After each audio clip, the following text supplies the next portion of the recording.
Hello. Yes, Here we are. hello to everybody. How is everybody doing out there tonight? Hello, the chat. Everybody in TV land. Everybody out there, yeah, in TV land. So, we are live from the apocalypse where we play tabletop role playing games to benefit nonprofits, aid organizations, and other charitable causes. We ask that if you like what you see here, that rather than subscribing or giving us any sort of variation on Amazon Twitch script, that you take that money and you just donate it directly to the organizations that we are fundraising for. The organization that this particular stream is raising money for is the Surfrider Foundation. They are a great ocean conservation group that has chapters all over the US doing boots on the ground beach cleanups, as well as fighting an assortment of battles within our legal system to protect our planet's oceans. So, if at any point you would like to donate, you can type !surf donate in the chat. Our bot will post the link, and you can make the McElroy brothers yell at us and screw up whatever it was that we were doing at the time. We also have an assortment of channel points you can use to unlock our various emotes without subscribing, as well as to interact with and influence the stream in other ways. I think that covers all of the housekeeping, so without further ado, let's get into it. Let's get dangerous. Sorry. There was both a Captain Planet moment in my head, and then Darkwing Duck came up as well, so...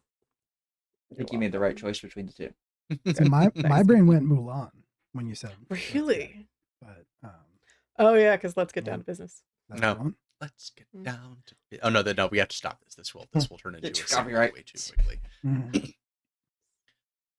So, the day has arrived, and you see coming out of the early morning mist in his signature pea coat and top hat, an errant lampant lighting his way through the fog, Kaz Grabbins of the Kaz Grabbins Ghost Grabbin experience, who has challenged you for the Fortean badge. You have done your best to prepare for this. There is a lot riding on this. Yes, before he looks at you all quizzically, very confused, like, have I seen you guys recently? I feel like I have. No? I mean, you stopped by the gym to challenge Billy. No, but like recently. And we met you at the graveyard there. Do you not remember? No. It was something. Do you have a concussion? It was. God, I hope not. But you never can tell, I suppose. But anyway, enough jibber jabbering. So we gonna do this inside or over by the jungle gym? Question, what does the inside look like as far as like the work we've had done on the gym? Is it starting to look like a professional gym again?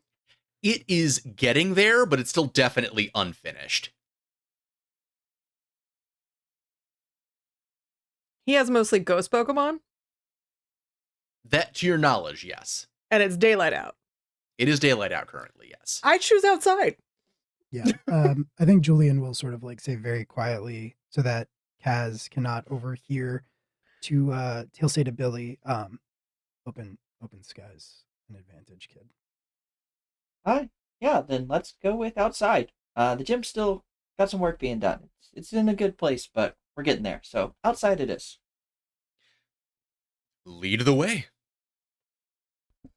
We will head to the Zen Garden that we were in before. As you are on your way over, Kaz will kind of pull Billy aside. So, look, kid, believe it or not, I don't really actually want us to have beef. And I don't want to humiliate you in front of your hometown. I'm a pretty theatrical guy, if you couldn't tell. So I'm no stranger to staging things a little bit. I'm prepared to make this look good. provided that we're on the same page. Oh, Oh well, yeah. that's an interesting offer, but no, I think it'd be best if everyone just gave it their best shot, and we'll see who comes out on top. I think you might even be surprised. Well, hey, fair enough. Before you make a decision, I'll sweeten the deal a little bit. I'm still willing to have some guys uh, clean up that cemetery on the regular. Keep it nice. I'm thinking you might be right that the ghosts, they're a little too riled up. So what do you say? Oh, I mean, I have a feeling, and he kind of looks towards Estelle, that whole situation is going to get resolved one way or the other. I don't know if it needs to hinge on this battle.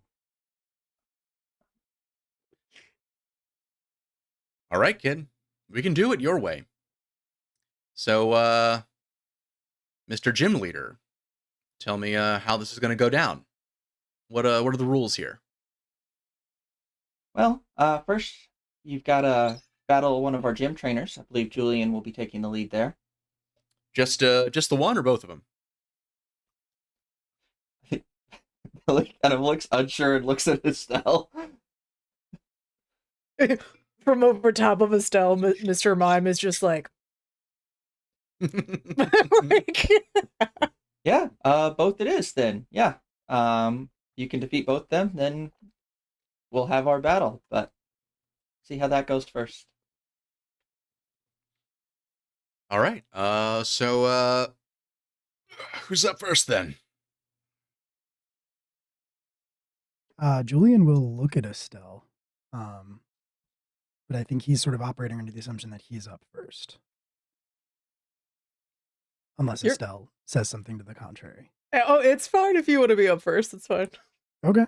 Then yeah, Julian's gonna like kind of do some stretching of his own and step up, just sort of like casually with You the are a sick Oh son of a no! Gonna kill that dog. Thank you for the sub. Thank you for the He's the sub. bad guy. I know we always say like don't sub, but if you already have the subs, that money does actually go to charity as well. Yes, And it if you've already does. spent the cash, you might as well donate Yeah, to charity. the payouts would payouts is a strong Yeah. word, but what monetary reimbursement does come through the stream does itself also go back into the charitable work. Yeah. Yeah, absolutely. And Prime sub, if you have Amazon Prime, it's included. So yeah, True. we are always happy to take your money. Mhm. Okay, I'm sorry. You can't post links. I don't know what that was. Or if you're a bot, I guess you Hope- can tell us in 120 seconds. 120 seconds. 120 You can seconds. Tell us if you're a bot. Yeah. If you're Uh, if you're a bot, you have to tell us. Those are the rules. You do Those are the have to rules. tell us. It's definitely the rules. So Julian, you are Yes. stepping up to the plate. Do you want to describe the arena a little bit? So this is the same Zen garden that we had that first gym, or Billy had that first gym battle in, correct? Yes, correct. So it's sort of like open sand, uh, ground covering, and then um, I believe that was its main feature, right? It's sort of just like right outside of the gym itself. Sure. I just wasn't sure if there was anything maybe you wanted to add in terms of just like narrative flair, or if maybe while you were fixing up the gym, people had made any kind of changes to the garden, done some remodeling, some landscaping. Yeah. I definitely think so. I definitely think Julian would have thought about it from a tactical point of view, and he would have suggested laying out rocks, boulders, things like that, more obstacles, that it's not just open sand. And those aspects can also be incorporated into like the Zen garden nature of the arena itself. So there's definitely more potential like high ground coverage, things like that in the arena than there used to be. And assuming Kaz is on the opposite end, Julian is gonna just sort of like face him down and pull out Brunois's Pokeball, and as is his wont, he's not going to make a big fanfare out of it. He's just going to sort of casually, one hand in the pocket, underhand toss the Pokeball out into the middle of the arena, and Brunoise will appear. His Meldarva region variant Golduck, that is completely black except for red eyes. Yeah. And we're here for murder. So a decent number of people are there. You're accustomed to seeing some diehard fans fill in to watch the gym battles, but a larger amount of the town is actually starting to fill into the area around the park. A lot of folks kind of curious about the new setup, and also kind of curious to see how the new gym leader and the gym trainers are gonna stand up. No pressure or anything. Uh, I think actually, at this point, like Julian looks a little unsure. Like just after he puts Brunoise out on the field, he's not used to gym battles, so he's sort of in like maybe Estelle and Billy, and like anybody who knows him really well, so probably just Estelle and Billy, sense that there's a little bit of a like, so what happens now? Like, when do we start? And not keeping you in suspense any longer, Kaz unhooks a Pokeball from his belt and tosses it out onto the field, revealing a Delmise, a large hovering anchor, caked in seaweed and algae. Looks almost as if it was dragged up from a wreck at the bottom of Esper Bay. I really hate that Cass is all the cool ghost types. Yeah. How dare. I really hate that Cass also is using a water type, I assume. Delmise is actually ghost grass, in fact. Oh, that's worse. Okay. Yeah. Yeah. That's not good. No, that sucks. Thank you so much for following. Oh, thank Thank you. Yeah, I hate that. But I guess here we are. Here we are. How dare. Exactly. All right, Let's do so it. let's roll off for initiative. Okay. And I remember how to do that in Roll20. Probably. Also, as Julian, as you're feeling kind of nervous, you hear a loud ringing off to the side, and Ling Ling is going crazy, and Billy and Shiloh are holding up "Go Julian" signs from the sidelines. Oh yeah, what are the rules for our we can give boosts, right? An advantage? Yes, so you have commentary tokens. So those are fine. See if I can find it in the rule book. In the rule book. Rules are good. I Generally mean, speaking. sometimes they're helpful. I mean, in this case.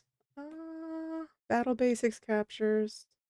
Sideline commentary, page 62. There it is.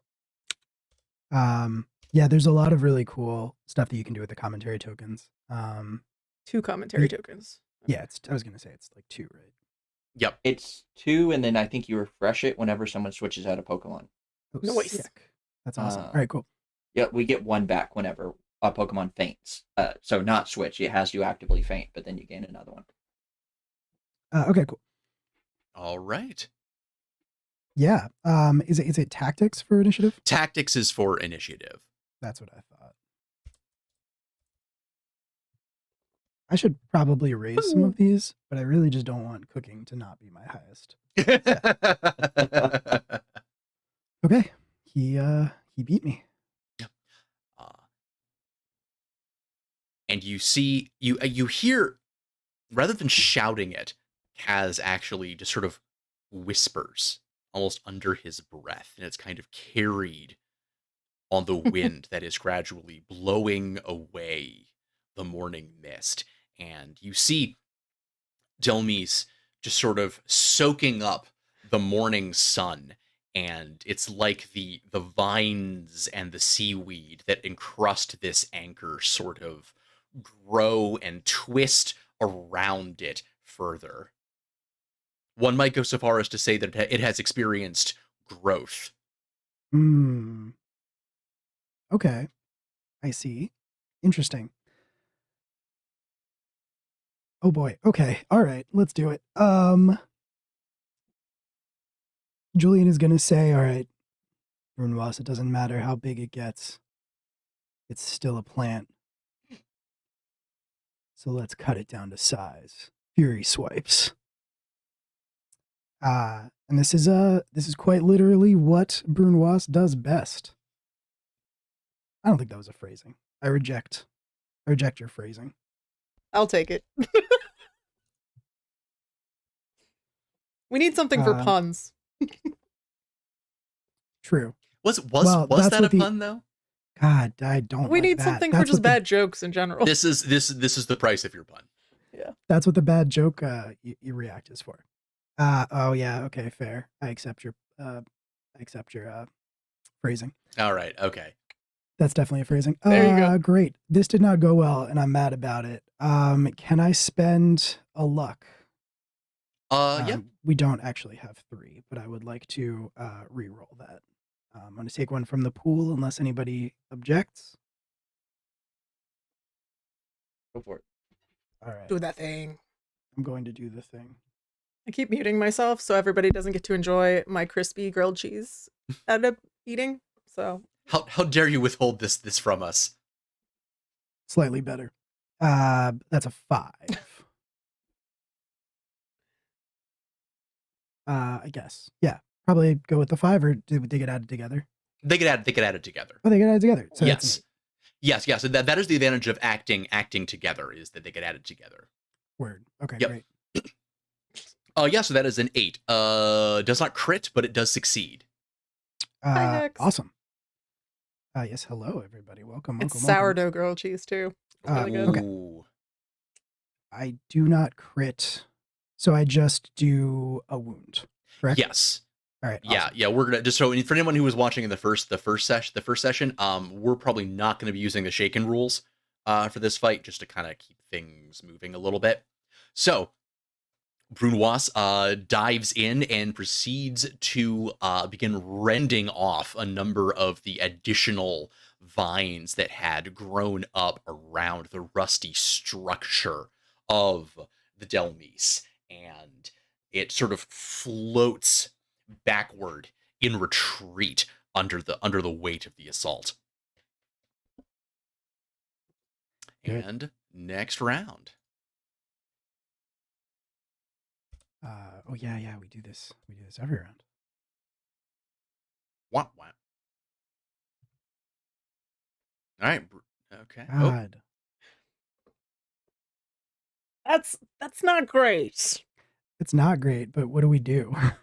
So I have the ability to give you a commentary and a reroll, but I also have the ability to turn an immunity into just a resistance. So which would Yeah, you I mean, rather have? Well, it doesn't have immunity. right, 'cause this one is ghost. It's dark Yeah. that is immune to psychic. Oh, Yeah. okay. All right. Well, then let's go ahead and what's your action right now that you're taking? It's going to be I'm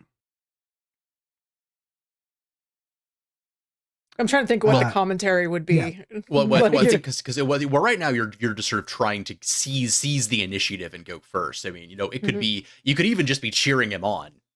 Okay, yeah, then Estelle says, remember the agility training, just waving her little flag, and gives you a chance to re-roll to go ahead and get that done. yeah, Julian like shakes his head and like to clear it and calls out and says, "She's right, Brunoise. Remember the agility training. Don't stop moving. If you don't stop moving, can't hit you." And we're doing fury swipes again. Right. Because I do not have very many moves that work on this. Psychic isn't resisted by ghost, I don't think. So your psychic moves would. Is that You okay? true? I'm Furious Bites checking is right still now. higher than any of my psychic moves, but because I definitely can't do water gun. Yeah, you can't do water gun, but psychic Yeah. moves are fine. Ghost just hurt psychic, but psychic Yeah. can hurt ghost. Okay. Got it. All right. We're gonna do Fierce Wipes again for now. And see stress. Ooh. Oh, get swiped. That's a 20? 15. Well, that Oh yeah, you're right. That is a 20. yeah, that is that's a big time. That's a big time hacking crit. That is a success and a double crit. So why don't you tell us how that goes down? That's just a murder? Yeah. Yeah. I just murder Kaz. You're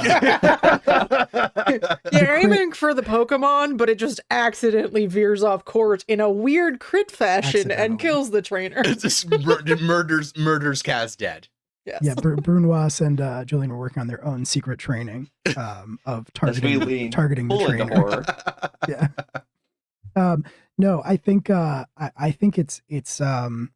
is exactly what Estelle recommended. It is it is like that constant motion of just sort of like Brunoise darting all over the battlefield, basically just not like stopping at all, and he just sort of keeps sort of doing the the anime like samurai slash. Of just like every time he like lands, he immediately propels himself and like darts across this thing back and forth again and again, and just like slashes every single time as more and more of it comes apart. Swing intensifies. Swing intensifies. And so I take it for your crit bonus, you're going to go for extra damage. Yes, I want this thing out of here. Okay. Well, that anchor faints, but good. It sort of just clanks heavily onto the sand. And Kaz looks a bit nonplussed as he very quickly returns it to the Pokeball, eyeing you a little more warily, perhaps, than he did before. Were you not expecting that, Kaz? All right. We'll do it your way. Go, Rotom.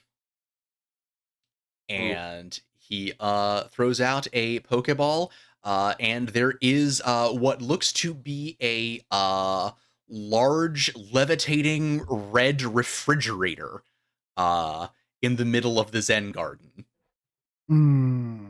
I don't care for that. I assume that this is just like any normal Pokemon thing, where you can theoretically, not saying I'm going to do this, switch your Pokemon like out between. Yes. Okay, cool. Yeah, Pokemon can be switched, but you can only use 3 until they faint, right? Right, and we did establish that if it knows Psychic, we can, like, if it knows a Psychic move, we can still justify using it in a gym battle. Yeah. Yes. Okay, cool. Well, I mean, yeah, we'll try it. Okay. Yeah. Julian will smirk a little bit and he'll say, "You're really leaning into this type advantage. If I didn't know better, I'd think you were a little worried." Brunoise return. Gonna bring him back into the Pokeball. Yaki. Let's go. And I'm gonna release my Fennekin out onto the field.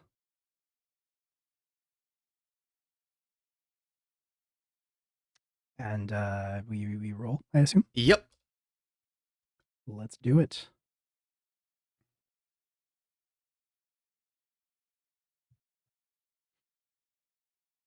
Oh, get rolled.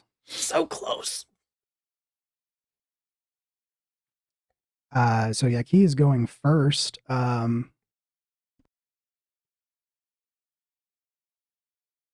let's turn up the heat. Flamethrower. Okay.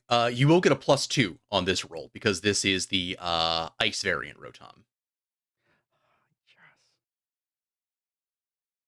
Oh, yes. Okay, I love this. All right. We are doing this plus this plus that. Okay, well, I got that +2. That's a 6. Yep, oh, cool. That does succeed. All right. And okay, so that's just one though, not a crit or anything like Right, that. yeah, not a crit. So yeah, cool. Gonna figure out how to make that stop going up. Going up, eventually. yeah. It's just whenever I add things in Roll20, it reads it as a keystroke. Okay, and then I guess it's his turn. Yeah.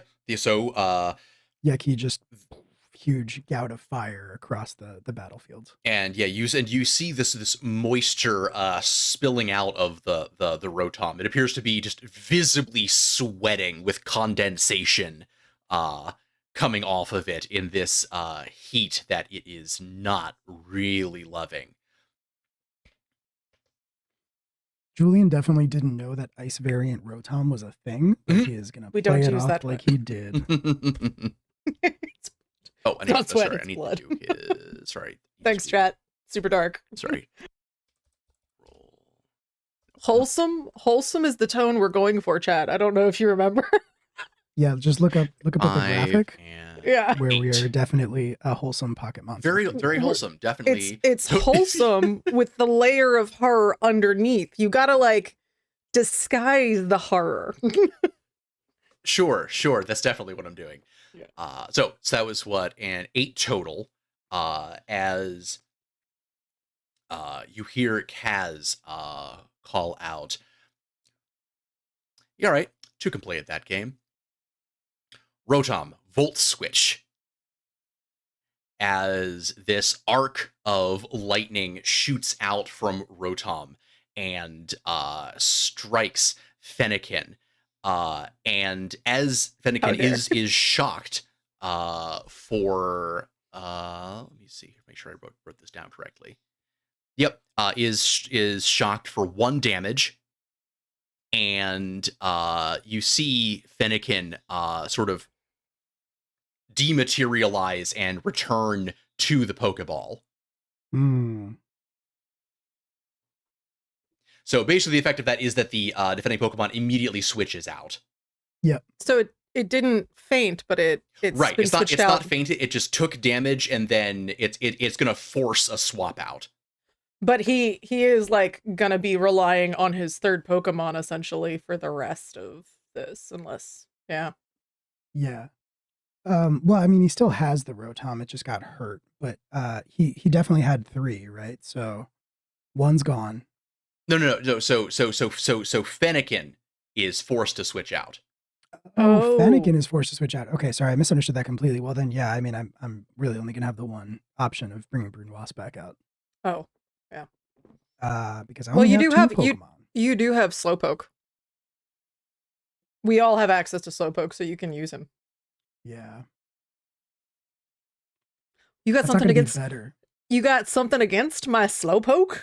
No, but it's water psychic, right? That's the exact I mean, this is true, but it's all you got. No, I mean, yeah, that's true. I'm gonna bring Brunwasp back out, and Julian's gonna shrug and say, "Now, so you can swap back out for Fennekin, but that does require an action to do so." Oh, interesting. All right, well then, it's like in a regular Pokemon battle, it would sacrifice like an action basically. It would basically expose Fennekin to a free shot, basically. Yeah, we're gonna do that. That's fine then. Yeah, I'm just gonna send Fennekin right back out. Can we distract with our commentator tokens? We can negate a hit. So yeah, if he pulls that again, I think might try and do that. Okay. Do it. Well, do it, yeah. That is literally exactly the same thing that he's doing again. He is trying to force this to be a fight between Golduck and Rotom. So. Good team. Wait to see if he hits before I negate, but then I think I will spend one of mine to negate if he hits. Call. The Fennekin's toughness is 4? ?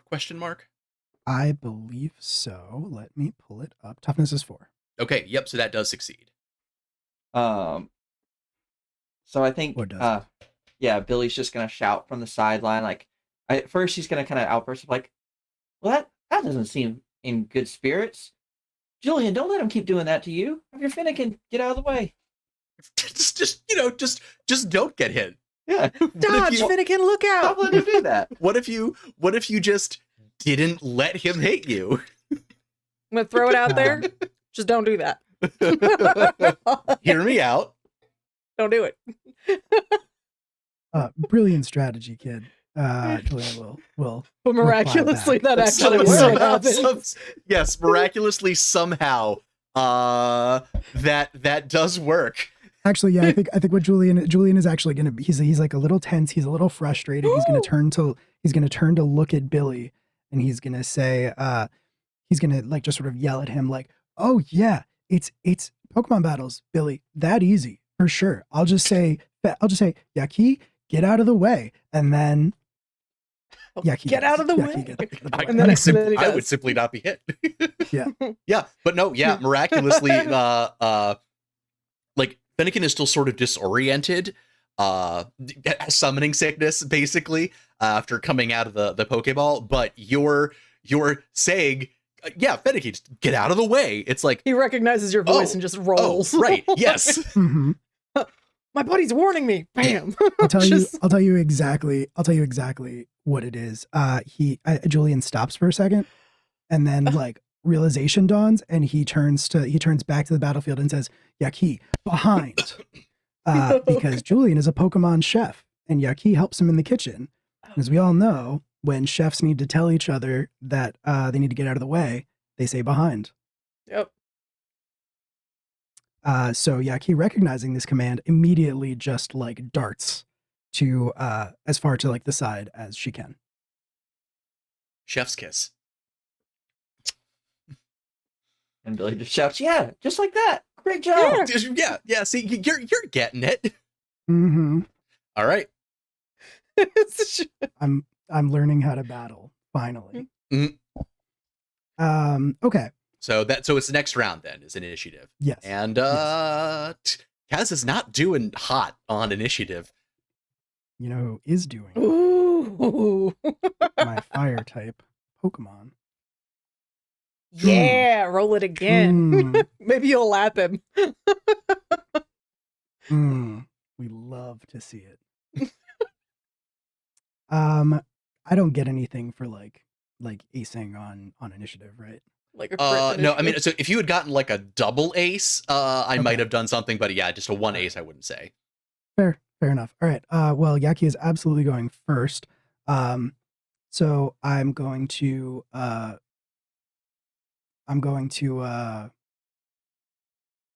in keeping with the theme. You know what? I think Julian is gonna like sort of, yeah, in keeping with the theme, Julian is going to say, "All right, Yaki, recover." And Yaki sort of slides to a stop from where she like darted across the arena, and then he's gonna say, "High heat," because what the role that Yaki normally serves in the kitchen is as a flame source, as a cooking source. So high heat, obviously, burner on high, flamethrower.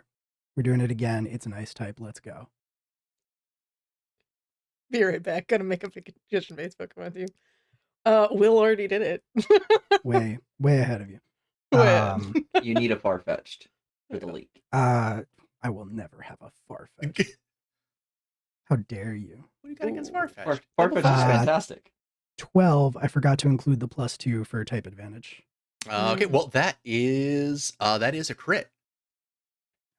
Okay, cool. Oh, wow. All right, awesome. Same thing. I'm just trying to get Kaz out of here. We're doing massive damage. Okay. Nobody has a Scyther yet. Unfortunately, we're all on psychic Pokemon because it's a psychic gym. So we Yeah, gotta had like rules. we had rules. They have to at least be partially psychic. I mean, we're all bending those rules. You could have a psychic Scyther. Yeah. That's I probably mean, true. we could yeah. probably find one. We'll just go wander in the woods. Like Estelle will drag y'all on some weird adventure. We'll go. Let's go. At this point, we have Bug, Flying, Steel, and Rock, which I wouldn't have pegged initially for Scyther, based on variant. Fire. So Yeah. And I Ghost. see what you're saying. Okay. Okay. We were just talking about Scyther variants. Okay. Yes, Oh, yeah, Um, their variants, yeah. Massive damage on this Rotom, if you Yeah. please. Okay. Yes. Rotom is blasted back, and you can see sort of like sparks flying out of it. He's Mr. and Mime, thank you. and Kaz rapidly returns Dedicated friend. it to the Pokeball, and is looking definitely very, very nonplussed at this point. This is not going the way that he had anticipated. And I'll tell you what, Kaz. I'm prepared to make it look good. Like, Estelle actually old lady cackles. Like, it's just like, I'm gonna give you, like, advantage or something. You just say the word, buddy. My commentator token is used for cackling, and it's going to give you... Billy, it's like, in the spirit of fairness, Kaz, you can have yours dodged too. That's savagery. Oh, God. Kaz reaches deep into the pockets of his peacoat and throws out a Pokeball, and you see the stone materialize on the ground, displacing the sand around it as this hazy miasma of ectoplasmic energy surrounds it, and Fennekin is facing down a rather large Spiritomb. You have a reroll, just so you're tracking now. Okay, that's very good to know. My cackling laugh at your jab gave you a reroll. I'm emboldened by your cackle. Yes. Interesting. I don't actually. I'm just playing this like as is because Julian's research score is very low. Will does not know a lot about like I would say 4 generations of Pokemon. So I don't know this one at all, and I'm just sort of playing it that way for Julian. So we're gonna keep Fennekin out for sure. I'm trying to remember. For reference, it is a ghost dark type. Okay. Ooh. So this is Dark is immune to psychic? Immune to psychic. Yeah. So that's one where Billy, like, you could use that ability of our commentary. Yes. I mean, this is also pretty good at the moment because he only has 1 psychic move anyway. Julian, as this Pokemon comes out, Julian's gonna say, "Don't let up, Yaki. Keep pouring on the heat," and we're gonna try to keep making flamethrower work for us. More flames. All right. That's not very good. I don't have type advantage anymore, I'm assuming. Right. Yeah. So that is a 6, which will probably hit. Yeah, it's not bad enough for me to use the reroll. Yeah. 6 should. Yep. That does succeed. And just more fire, fire. And 58 malevolent spirits. The arena is starting to fill with sparks and smoke from the heated sand being blasted from Fennekin's flamethrower. But you can see through the smoke this haze 5 score that still continues to exist, 8, so and suddenly it dissipates. You can't see it anymore, but you can still feel its malevolent presence. Approximately. Yeah. Okay. Stay sharp, Yaki. But it's not doing anything because it's its turn. Yes. So it has vanished from view for this turn. All right. Not good. Stay on your toes, Yaki. And let's Wow. power up. Use Howl. Yaki tosses her head back and begins to howl. And need to check on what that stat is. Okay, yeah, it's not great, but that's fine.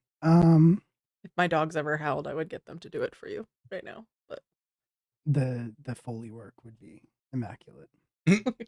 That is a 4, which I think technically succeeds. Yep. So I get to raise one of my moves by one die type.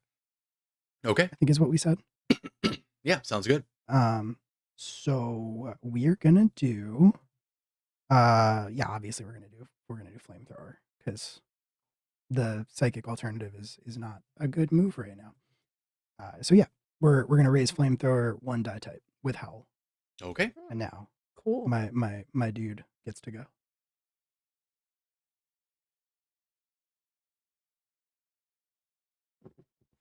Ow. Mm-mm. Snark.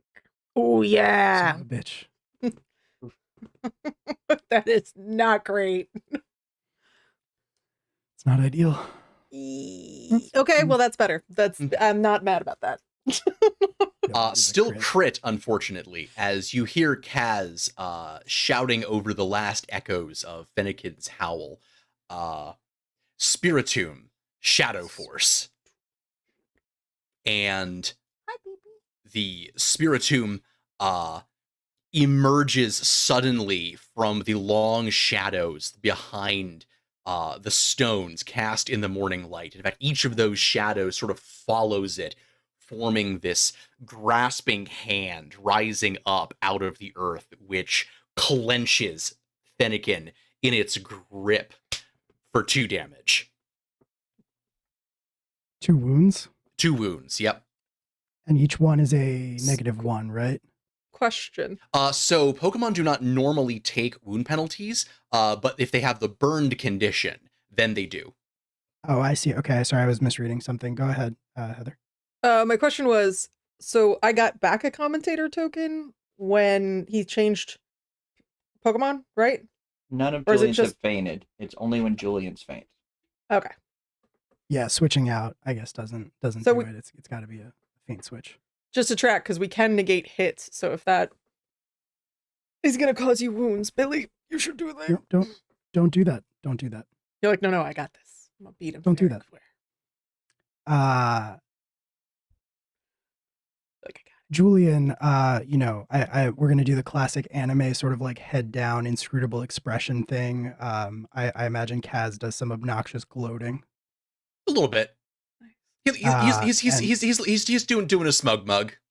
Yeah, and then the reveal as Julian's head comes up and he's just smirking and laughing to himself, and he says, "That's perfect, Yaki. Got him right where we want him." And he looks across the field at Kaz and he says, "I don't think you understand what you just did. Because all you managed to do was piss her off." Yaki has the Blaze special ability where wounds apply positively to fire moves. Oh, Oh. okay. Well, So well. she is furious as Well. she, I imagine, is still in the grasp of this thing. Yeah. And she is just going to inhale, and as she continues to let out one massive howl, she is going to just unleash as much fire in one gout as she possibly can. Going to bed. Agritsuko.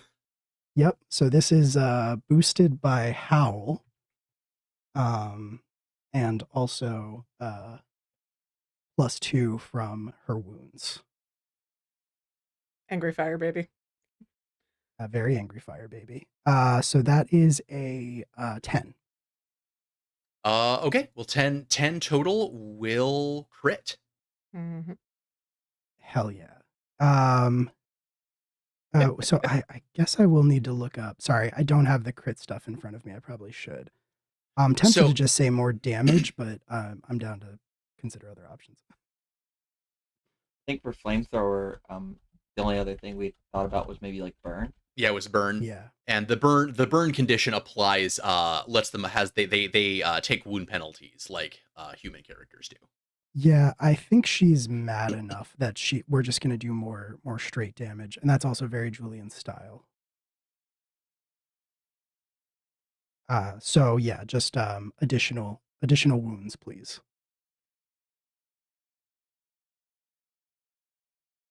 All I mean, right. I'm down. Yeah. I'll put a bunch of those And on yeah, so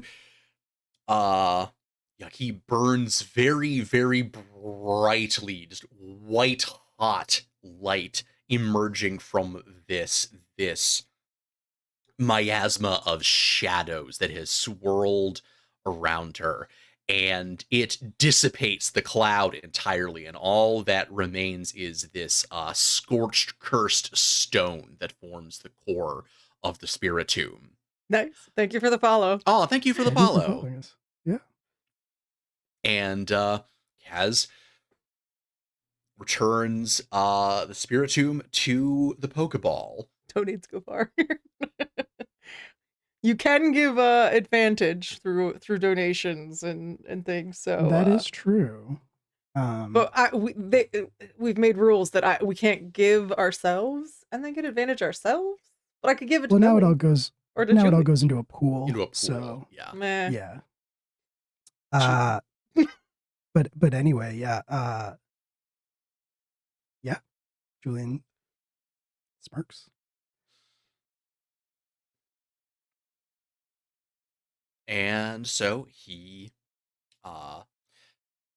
reaches deeper into his pockets, and he We've discussed this condition. I'm just saying that Will can mute you from the chat now. No, he wouldn't. But I would we never. might want him to. He would never. He would never. Just, don't do it.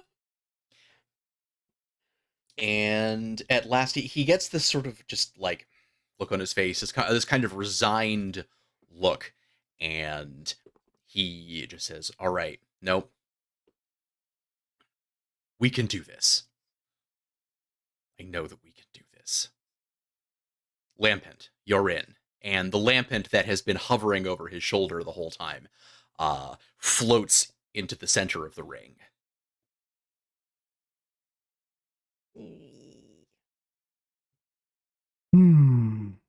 So this is his third Pokemon? This is his fourth, actually. His fourth. How many does he get? The 6, Up I to would 6. assume. Yeah. Oh my god. All right. Yeah. I have 2, so things could be and going Slowpoke. worse. And Slowpoke. Who I Yeah, don't know if definitely lamps use can be that put out. Slowpoke. But... Okay, cool. So he has his lampent out. Yeah. All right. I mean we're gonna let it ride for sure. And Julian's gonna say, just out of curiosity, how many times are we gonna do this?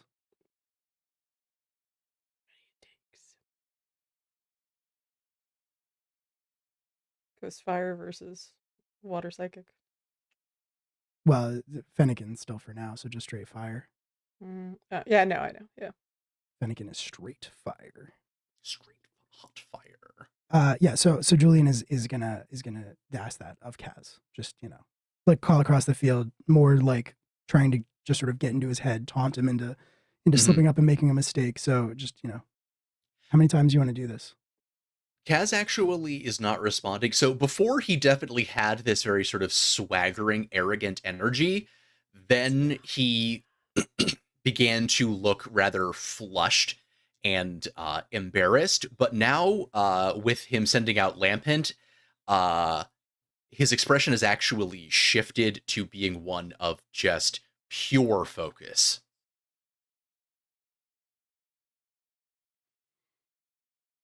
All right, man. Let's get this over with, shall we? Then we can all go home.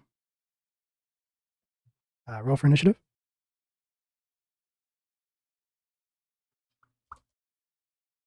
Probably help if I put the slash in front of it. Right? I forget to do that all the time. I'm like, R. No, that's wrong.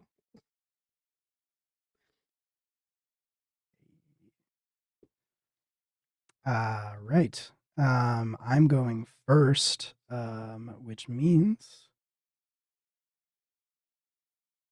yeah, I mean, Fennekin, still wounded, flamethrower still boosted. So we are, we're gonna keep laying on the heat. More flamethrower. Okay. So Lampent does resist this, so you're gonna have a -2 on the roll. Okay. So But I the guess, wounds will I guess cancel that'll out. cancel out the bonus from Yeah. Blaze. I think I'm gonna say that Julian is barely giving Fennekin commands at this point. Fennekin is hurt from the attack, and that Blaze attribute, special ability, whatever, just manifests as her being absolutely furious. Oh yes. Oh. Oh yes. Bring it home, baby. Yes. Oh. Do it again. Is Do it Julian just the again. gym leader after this? Does it just transition? Yeah. I think that's refuse. a 30 by my count. It is a 30. It is a 30. It is exactly a 30. Is that Savage 3 Worlds, crits? baby. That's enough for 2 crit 3 times. Rack 'em. Yeah. That is sufficient for, that is a, Brendan's face is actually Julian's face, just like, how you do that with the dice? So I have something for this. If you are okay with it. Yeah, sure. What's up? What? Fennekin starts to glow with a white light as she is just breathing out this flame, and this seems like a dramatically appropriate moment for her to evolve. Ooh, there we go. So she is going to glow white, and she is going to start to change shape a little bit, stand upright, become a little taller, a little bigger, and then just sort of, the light fades and solidifies into a I actually don't know how to pronounce Braixen. I assume it's Braixen. Abrasion? I don't know, whatever. Braxton? Yeah, whatever the middle form is. And this is a wholesome game. Also, fire. The arena becomes filled with steam as this fire fills it. I assume the Pokemon faints.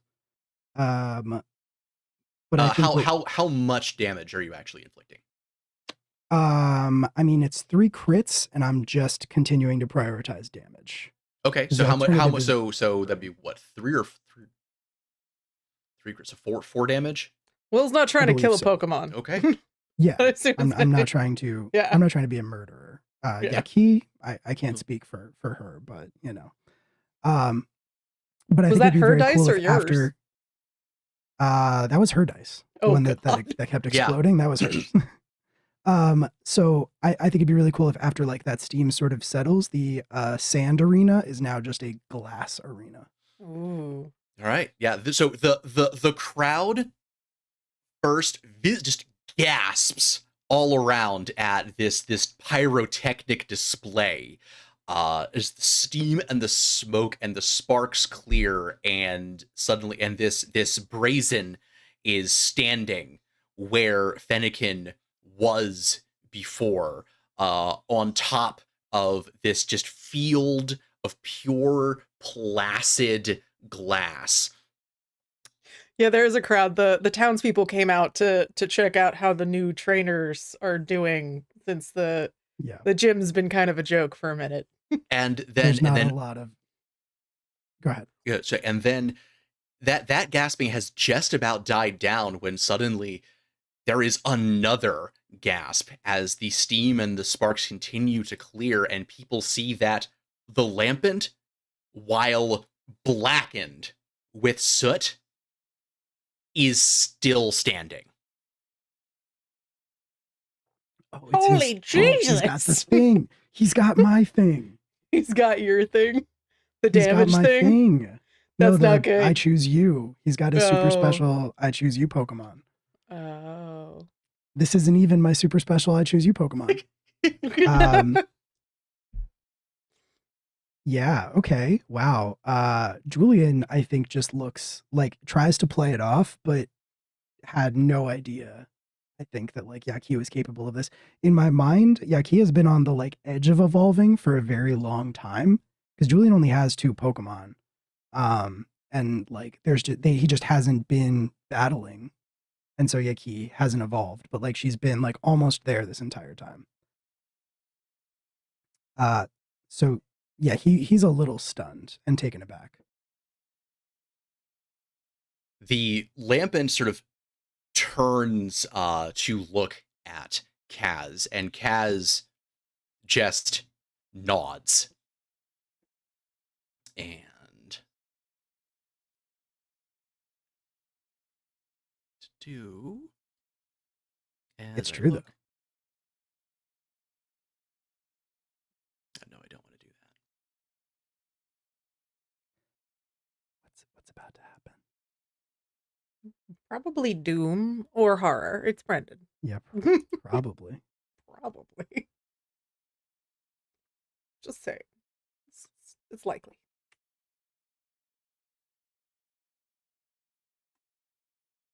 So what does your choose you like do? Do you can negate a hit or like? No, it basically just means that like it is a stronger version of a Pokemon. Like it can take more wounds, it has more moves. But it can like I can never not have it in my party. And I think it takes up multiple like slots. Oh, cool. If I remember correctly. So it did my first roll for it. I don't know why it's not showing up on the stream. I don't Oh, there we go. There we go. Okay. Boy. No. I'm gonna say no.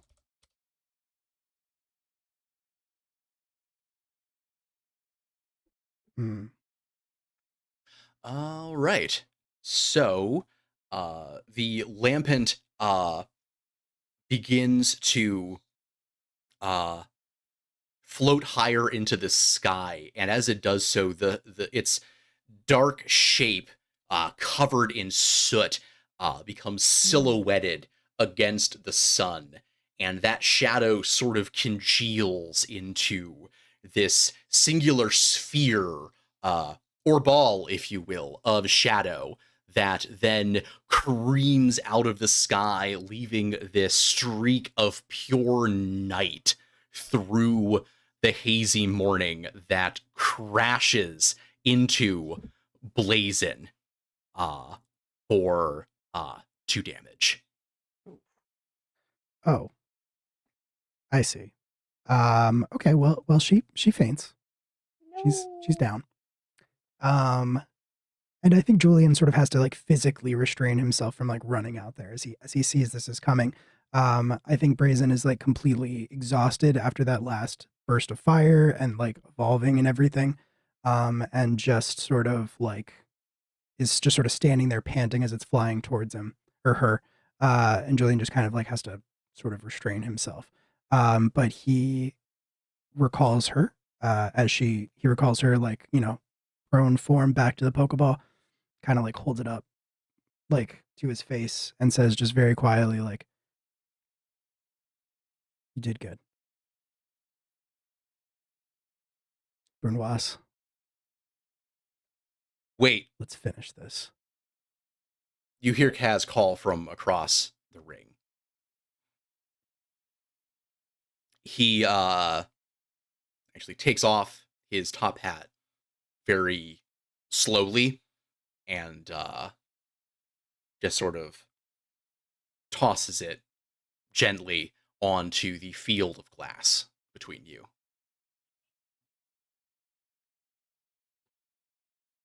I give.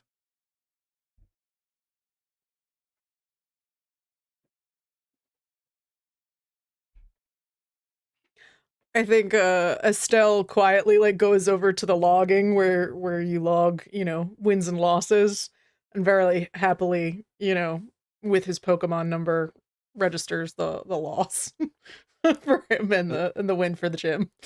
I think there's like a collective like through the crowd, and when you pan to look, Billy has somehow ended up in a seat amongst the crowd and is also going like with all the people. Julian like steps out onto the field over to Kaz's hat and like looks down on it. You kind of can't see his face again, and then he raises one foot and he just like stomps on it as hard as he can and looks back over across the field at Kaz and says, "Forget that.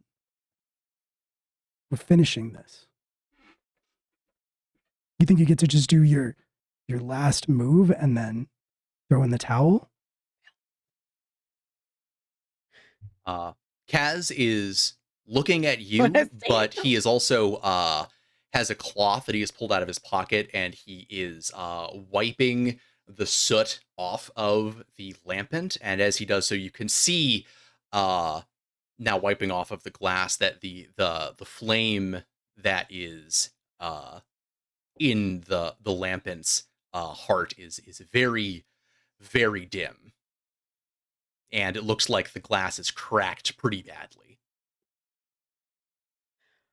I think Estelle, after, doing the logging, she makes her way over to Julian and she puts her hand on his arm and says, "He's making the right choice.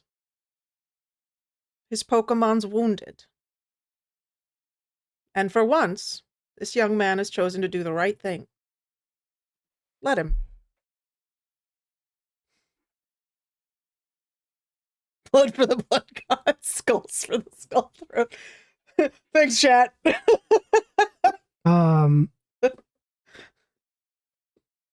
Yeah, all right. Julian will like start to release some of that like tension in his muscles. The combination of Estelle talking to him and seeing how hurt the Pokemon is. And he's just gonna sort of like and like just sort of walk off away from the field and the crowd and all of it to cool down. Billy's gonna meet him as he heads out of the arena and hand him like a potion. Just be like, just go take care of your Pokemon.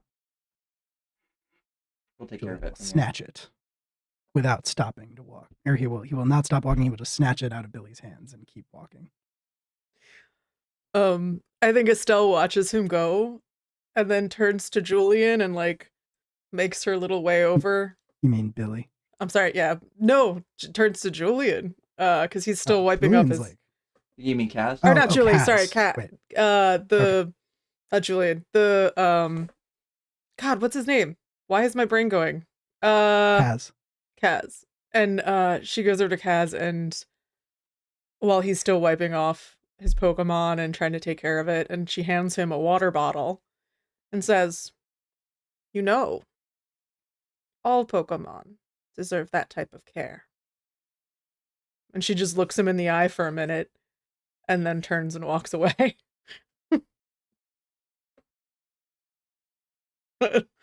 And I think she's gonna like go among the crowd and talk about how great it was that we got to win today, and she hopes to see everybody there the next battle, and da da da. Good hustle, good hustle. Good hustle, good hustle. And Billy's gonna walk up to Kaz as well. I don't think he's gonna say anything right away, but he's just kind of knows that if he's the official gym leader, he should probably say something. So he's just kind of walk up. I think he'll pull out actually another potion and offer it to Kaz actually. Aw. He looks at it, takes it, says thank you, and he fishes out a wad of bills from his jacket and hands them to you.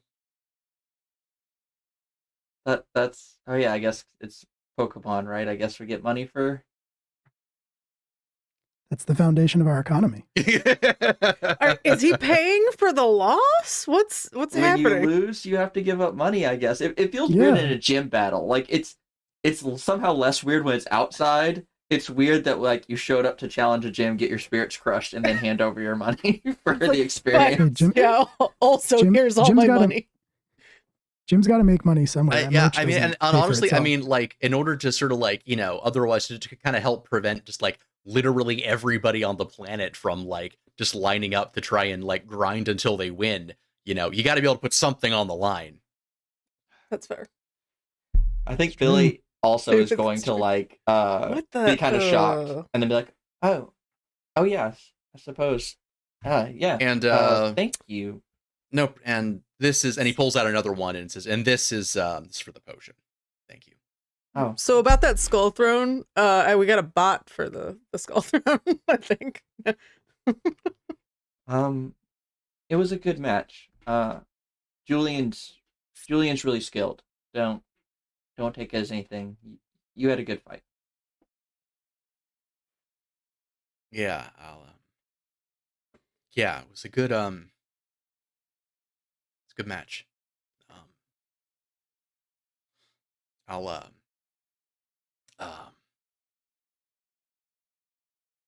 you know what? I'll forget what I said earlier. That was stupid of me. Let me I'll talk to people about getting the cemetery fixed up. I'll take care of it. You guys take care. Yeah. And he, turns around and the lampant just sort of kind of somewhat lazily, a little punch drunk, kind of floats along off behind him. I do like a good, you learned your lesson. And I think off to the side, because we've established it as like the thing to do to this guy, you see Ling Ling like starting to fall behind him, like it's gonna sneak up on him, and Billy's like, no, not right now, let him go. You're ruining the moment. ruin a serious moment with comedy on this stream? We would never. No, never. And on that note, do we want to take a 10-minute break? Yeah, we can do that. Sure. Cool. All right. We will be back in 10. You guys don't go anywhere. We would we'll like it see if you very did. soon. Yeah, if you want to see us make more bad decisions / good decisions. Don't do it. Yeah. You're gonna be in trouble if you do. Stay put. See you soon. Hope you didn't leave. Yep. I don't And know what happened. we are back. So there is, as I mentioned, a great deal of celebration, and the crowd that was there has gotten even larger as word of what has happened has spread throughout Esper Bay. Yeah, Justin, fucking grip it it, wa- rip it, baby. Oh well, Slop that down, thank dude. you, Heather, and thank you, Prep Estelle. one for We the big also boy. believe in keeping our Thank outlets you, clean. Estelle. As this was both a needed victory and I think to be honest, I don't think anybody was really expecting that it was going to be as dramatic as it was. The Esper Bay gym has not had a blowout like this in a long time. And so you are practically thronged in the park out here.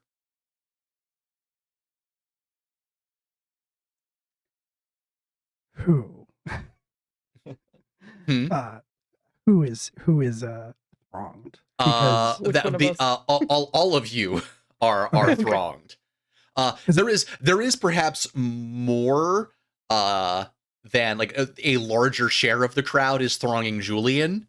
Well, I think But honestly, before, all three of you are yeah, getting a lot of attention.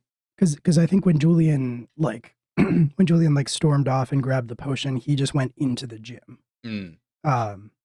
And I don't think he's going to be leaving. Okay, that's fine. Yeah, there are some folks that are kind of like we're hovering around the doors waiting to see if you would come out. But then when they don't, they go over and they are congratulating Estelle and Billy. Cool.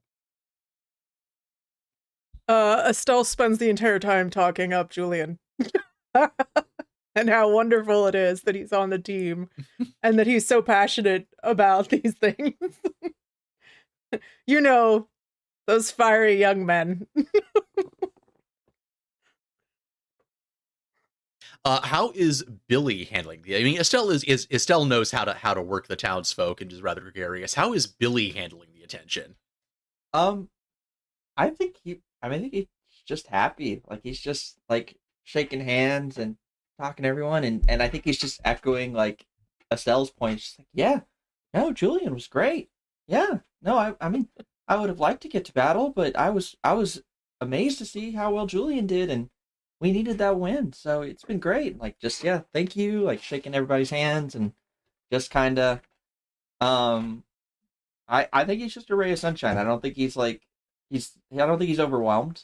But I think he's just like happy to meet everyone and happy to just as easily hype up Julian for what was done.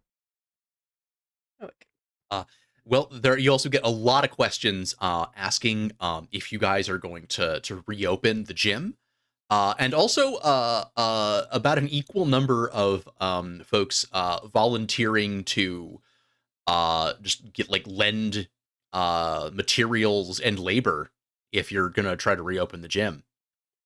Estelle and Mr. Mine are like taking a list down. Building a roster. Yeah. Yeah, no. She is 100% going to Sunday call on these people, like, and be like, so here's some brownies and also a hammer. Like,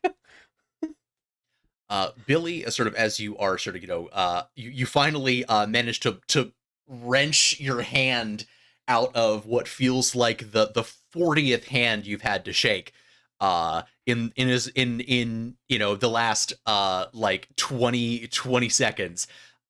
You notice sort of standing back by where it's usually parked, kind of out behind the gym, Greg, just standing next to the van, looking at you, looking at the crowd, smiling.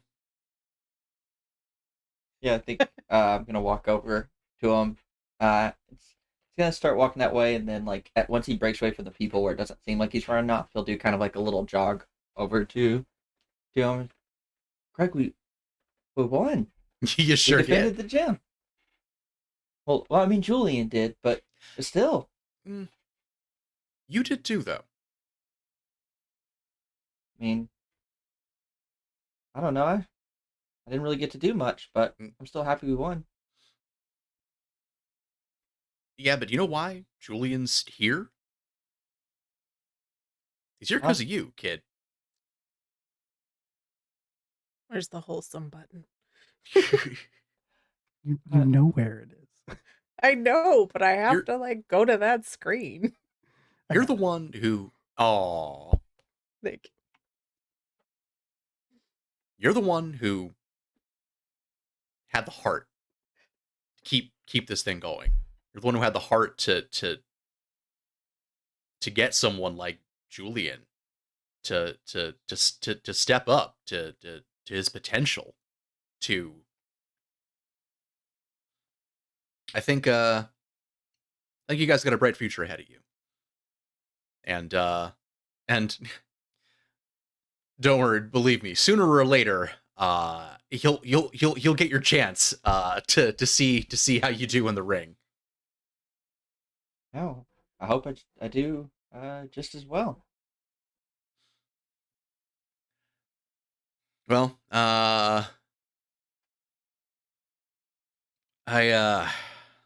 shoot. don't really know how to say this.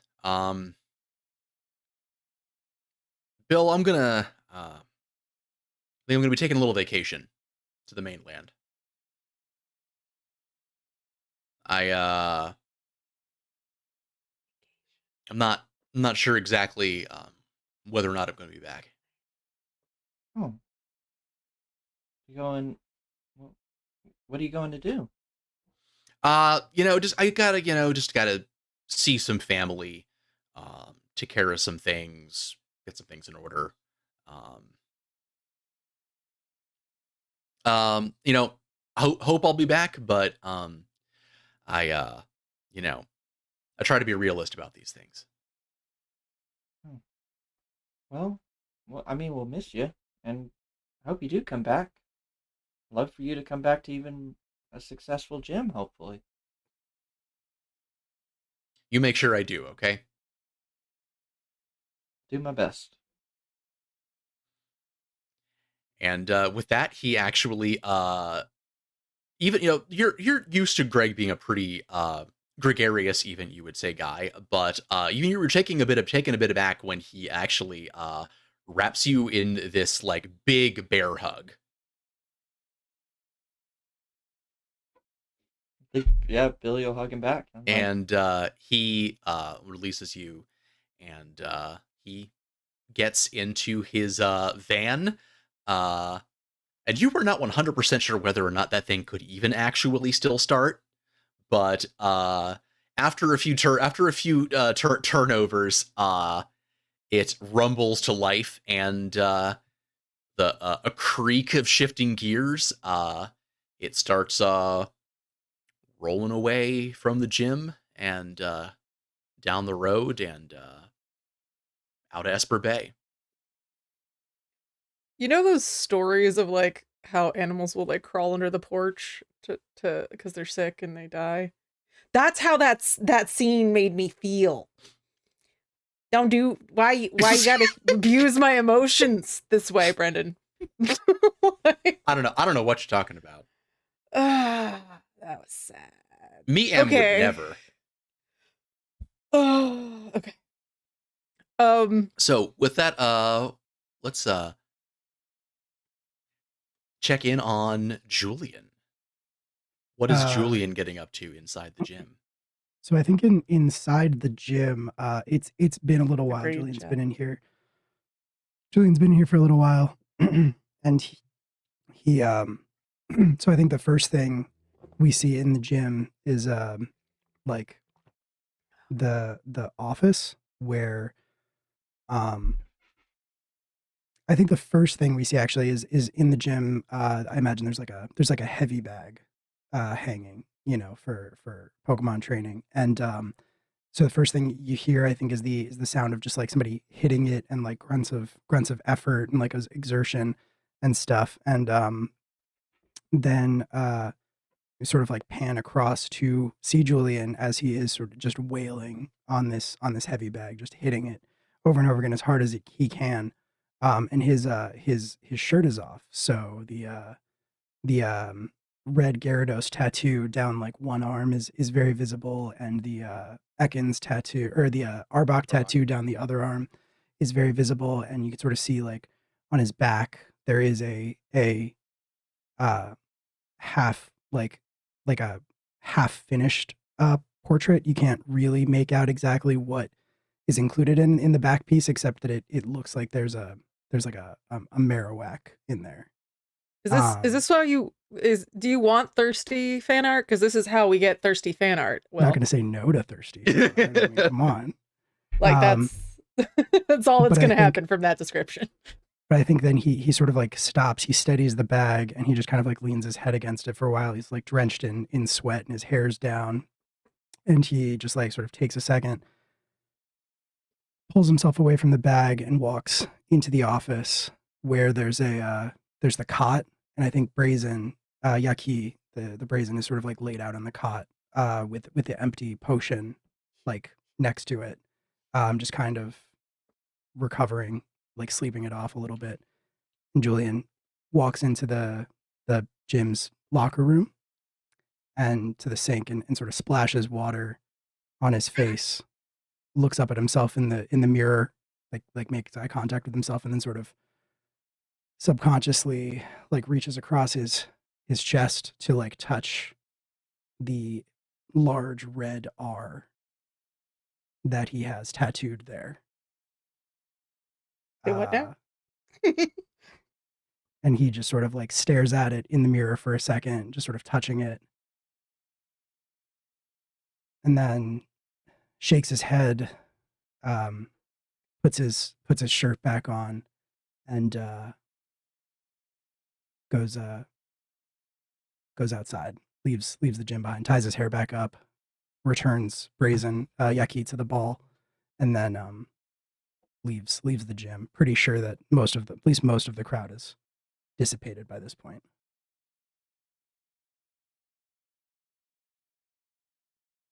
How are things going with Estelle?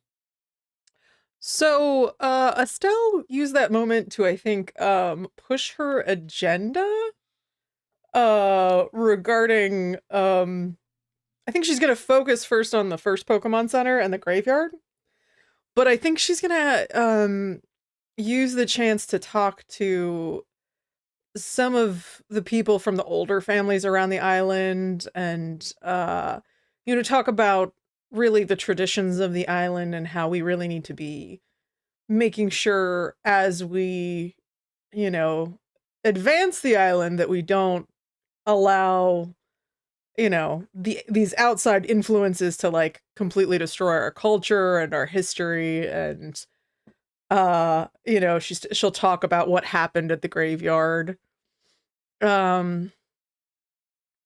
And sort of, I think she's starting to try to build up support for maybe getting like either a foundation, like a preservation foundation, or just the island to purchase back some sites that have been taken by the corporation.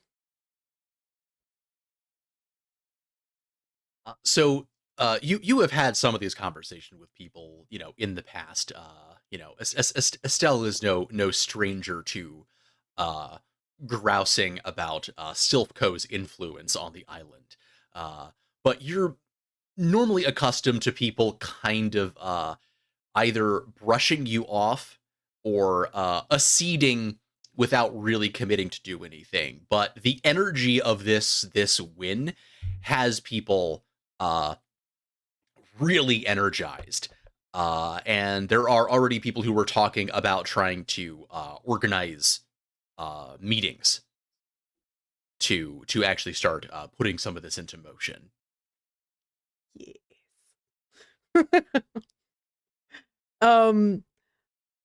Yeah, so I think what she does is actually sets a date and goes ahead and, gets people committed to like going, and she's gonna start building up a plan in the background as far as funding and how to have things, maybe protected as cultural sites or as Pokemon sites. And because I mean the graveyard could theoretically be kept as like, a Pokemon natural habitat that needs to be protected and has been subject to interference, and it's becoming dangerous for the Pokemon and the people around, etc. So I think especially because there's all those nice bad Yelp reviews they got from the last group that went through, she's gonna start building a little portfolio of that for that center, and do that. So yeah, I think that's all she's really gonna try to do, because I think she knows Julian's taking his time. And I think she does see Billy getting a hug from Greg out of the corner of her eye. And she just sort of nods to herself, because I think she kind of knows that Greg wouldn't leave the island unless it was something serious. And I guess as Billy is sort of walking back over to you after Greg has left, it's also around the time that you see Julian kind of poking his head out of the gym doors, kind of trying to make sure and see if the coast is clear. I think when Billy comes walking back, as Estelle is like talking to all these like adults trying to rile them up, I imagine there is like all the kids who are also watching the match who are kind of like reckless around, and I think he like kind of rounds some of them up, and like they're clearly on that Jazz just watch a battle energy, so he like takes them back to the arena so that Estelle can keep talking to the adults, and like sends out like Aster and Shiloh and has them start doing kind of like a little mock battle, but like kind of helping like letting the kids give directions and kind of like letting them just like kind of keeping the kids distracted and playing with the kids while Estelle is talking to the adults about all the boring stuff none of the kids want to hear about. They are very excited about learning how to battle from the gym leader.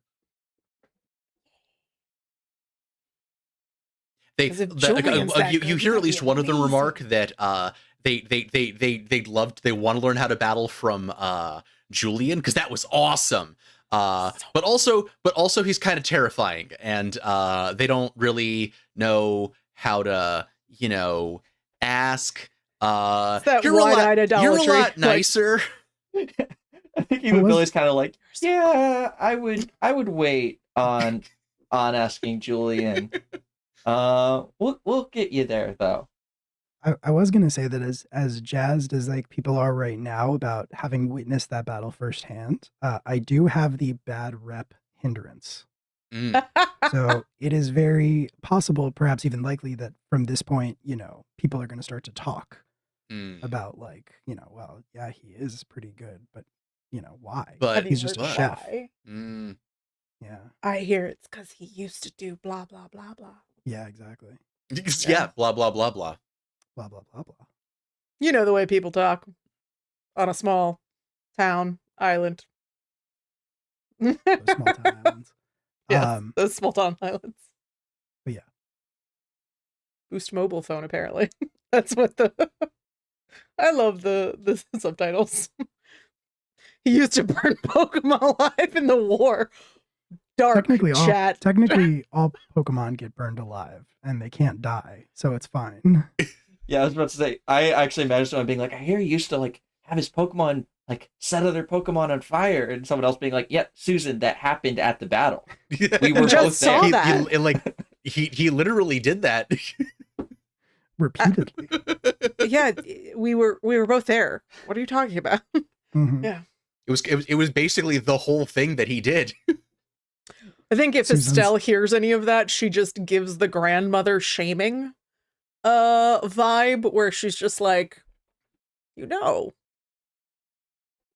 really not a good idea to talk poorly about others.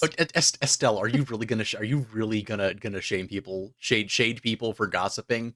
Really? Not for gossiping, but for saying mean things. You're better than that, dear.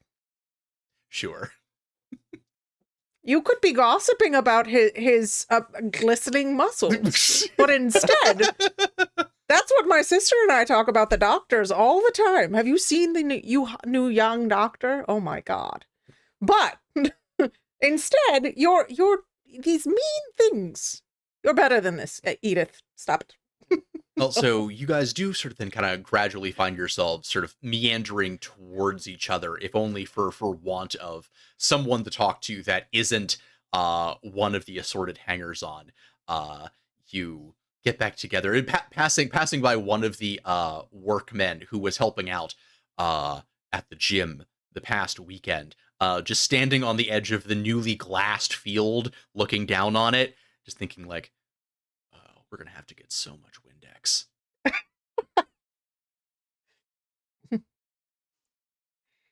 If we grind it up again, do you think it just turns back into sand? No, I'm pretty sure that would just make it an OSHA hazard. Oh, right. She looks back at the gym. OSHA.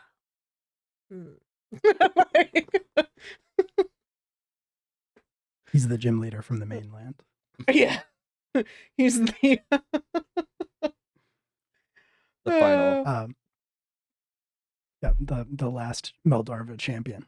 Yep.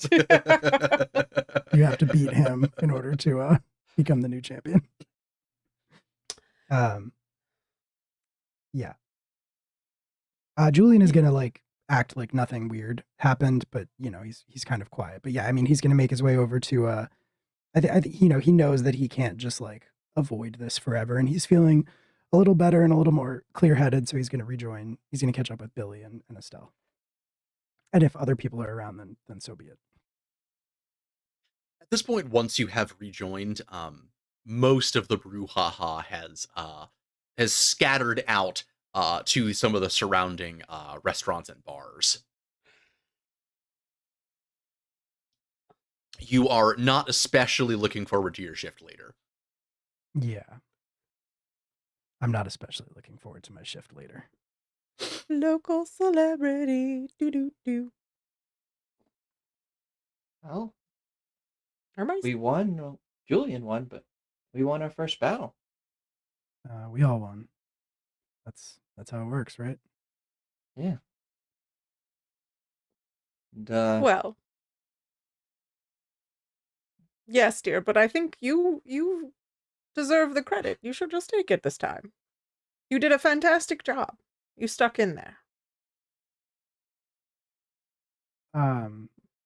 Is it just me or is my subtitles not working right now?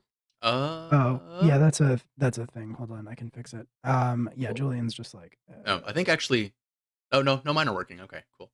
Yeah, it's just when it shows that blue thing at the bottom. It's fine though. Yeah, Julian's just like there we go. Yeah. It's fine. It's done with. And next time, well, who knows? It'll be different next time. Different how, dear? Different challenger, different Pokemon. I don't know. Sorry about the garden. Oh, I don't know. I think it's rather charming. Yeah. And shiny. Yeah, that's one way to put it. Well, I guess Vesper Bay Gym's finally gonna have something people are gonna talk about. In a good way too. Yeah, more challengers. Well, it sounds like we need to get back to training. Like right now? Well, not today. And probably not tomorrow. You have a shift at the restaurant. Yeah, do you have my schedule? What? You remember that my sister owns the restaurant, dear. I do. Are you the reason why my schedule got changed? Did you? That's so silly. And she just walks away, which isn't actually an answer. I'm aware. But yeah, I think if you guys want to go inside, like, I think basically, like, it's just, you know, winding down and, like, maybe making some plans for the gym. Do you guys have any things you want to do to, like, add to the gym? I think after Estelle walks off, Billy's actually going to lean in to Julie and be like, so, what do you do when you actually win?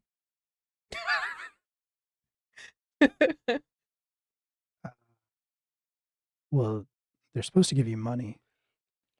Yeah, but like, do we celebrate? I guess. Like we won. That's kind of new. Yeah. Yeah. In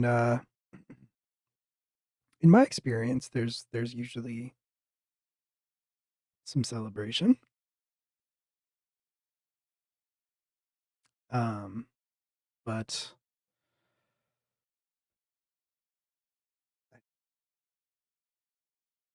Yeah, I'm not sure I really feel like it. Oh, you'll come around. I think he's gonna throw an arm over your shoulder and start like marching Yeah. towards the gym, following Estelle. Just gonna. I think behind you, out of your guys, your like eye line, Haunter, because it's like starting to get darker. Haunter comes in like the big Gatorade thing that like, you know, was out for all the people. He lifts it over his head and he's starting to follow you like he's gonna pour it on you. But I think in addition to Billy kind of marching you, you also feel pressure on your legs as Aster is kind of bumping Right. against your legs, pushing Right. you forward too. And then like smash cut to black as we hear the sound of like liquid splashing and Julian's An ice scream of pouring. rage. Yeah. All right. So I guess what else do you guys want to do? I was gonna say, is there anything we want to add to the gym, or like any special rooms that would help us for battles, or because like I mean, like we've got the I feel like we've got the structure better now, and if we're supposed to be adding things, like maybe we could do that along the way. Yeah. What about you, chat? Yeah, an espresso Nespresso. machine. Mhm. Definitely. Yeah. Maybe actual rooms for us to sleep in, not just a cot in the office. Could be. Gosh, I don't know if Julian would really like have any. Do you have like anything strong like- feelings about the kitchen? I was about to say, does the gym have a kitchen? Yeah. Do you have strong feelings about our kitchen? Yeah, the kitchen, Yeah. the gym has a break room currently. It's sad. It's like a hot plate. And I'm like, well, we could put in a few things. And you're like, please God. No, I think Julian is like very ambivalent about the whole thing and is like, I don't really think I'm gonna have anything to contribute to this. But like once you start talking about it and you like bring up the break room and something, I imagine somebody's like, well, what if we just like put a vending machine in there or something?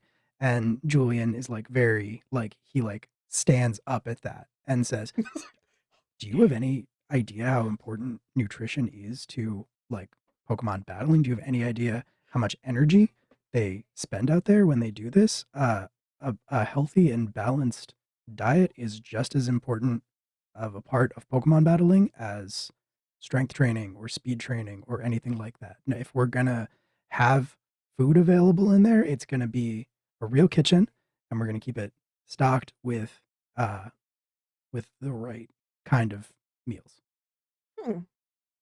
Well, you know. And I think Estelle like kind of holds her hands up looking at the wall.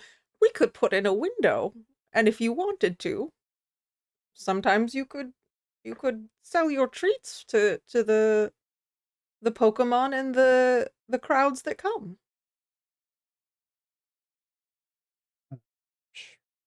Sure, I guess. Yeah, whatever. That Whatever. sounds fun. That's not like a goal of yours or anything. It's fine. Nope, it's not my calling at all. At all. It's fine. It's low key. It's all cool. Yeah.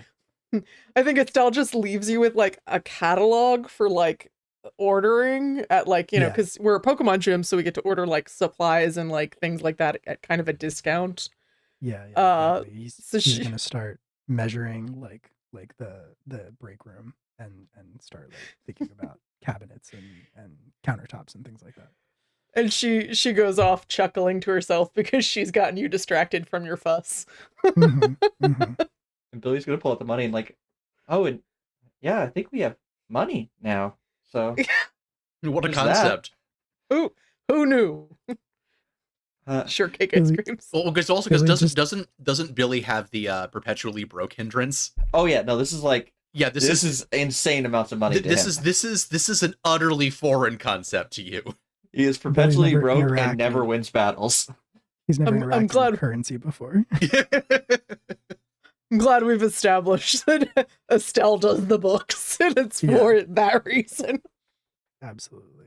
Always Yeah, out of order. Julian's just Yeah, like but- muttering to himself as he's like measuring and starting to plan out how it's gonna work. And I think Billy's planning out. We have all these training rooms. It's like we need a place for the Pokemon to relax too. They can't all be training. Recovery is just as important as food and all of that too.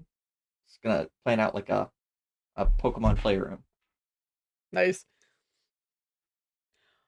I think Estelle will absolutely encourage you with that, but she'll also encourage you that when we plan out like the training areas, to actually have them be fun too, because like an obstacle course doesn't have to just be like terrifying. It could also be exciting and fun and we're not serious training. We're doing fun things. Yeah, there is at least one room in the gym that is the room itself is octagonal shaped, and it is also filled with these like large foam like octagons with holes in the center that like you remember Ephraim like being really excited when he made this room and got all these foam octagons, and he started having them just sort of like roll the octagons around the room to like develop their psychic power, but you were always very perplexed what the octagons had to do with literally anything, and they're still there. Oh, I think she's like almost nostalgic when she comes into the room and she's like, he was so excited about this. I have no idea what it does, but he went on for days. I know there's holes in the center of the octagons, but you'd have to ask my sister what any of it does. Like she just like kind of dusts one off and like. In defense of Billy, I think y'all having met his mother and her versions of training might understand why his concept of training and fun are radically opposed concepts. Yes. Yeah. Oh. Estelle's like, everything's play, and you're like, no. There's a way that doesn't involve suffering to train. This is a new concept. Burn and fight. I mean, and Billy, it doesn't surprise you. Like you've never seen this expression on her face before, but it doesn't surprise you that the picture of your mom, Greg, and Ephraim that is hanging up in the office is that Greg looks basically just like a younger version of himself, whereas your mom looks just dead ass into the camera, like just pure unadulterated intensity. Like you feel like the pressure, like you feel the mind games coming out of the photograph at you. I think Billy is kind of like observing this, and then like you see Ling Ling pop out and also notice that expression, which Ling Ling is very familiar with, given its tendency for mischief, and it just hides behind Billy. I like it. Is there a picture wall? This is technically our first win. Can I like roll something and say that Mr. Mime took a picture of the battle and everybody doing their stuff? Yeah, sure. Unsubscribe. Thanks. Thanks, chat. Oh no. No, yeah, there is a picture wall. It hasn't been updated in a long time. But there is a picture wall. Cool. Then I think sometime in the next couple of days, some new pictures appear up on that wall, and some broken frames get fixed and things like that, and it's a couple of pictures from the battle, and Billy in the stands for some reason cheering, and maybe the moment before evolution, like cool shots like that. The only one of the three of us is like 90% of Mr. Mime just like staring into the camera, and then you can kind of see the three of us like behind it. Just yeah. Most of them are just high angle selfies of Mr. Mime. Mm-hmm. I picked selectively good ones, but yeah, they are mostly just Mr. Mime not understanding camera work. So yeah, I don't know. Okay, so we don't have anything at this moment, this day, but we are supposed to go back and visit the professor. And also, Billy, would you like to tell your mom that you won?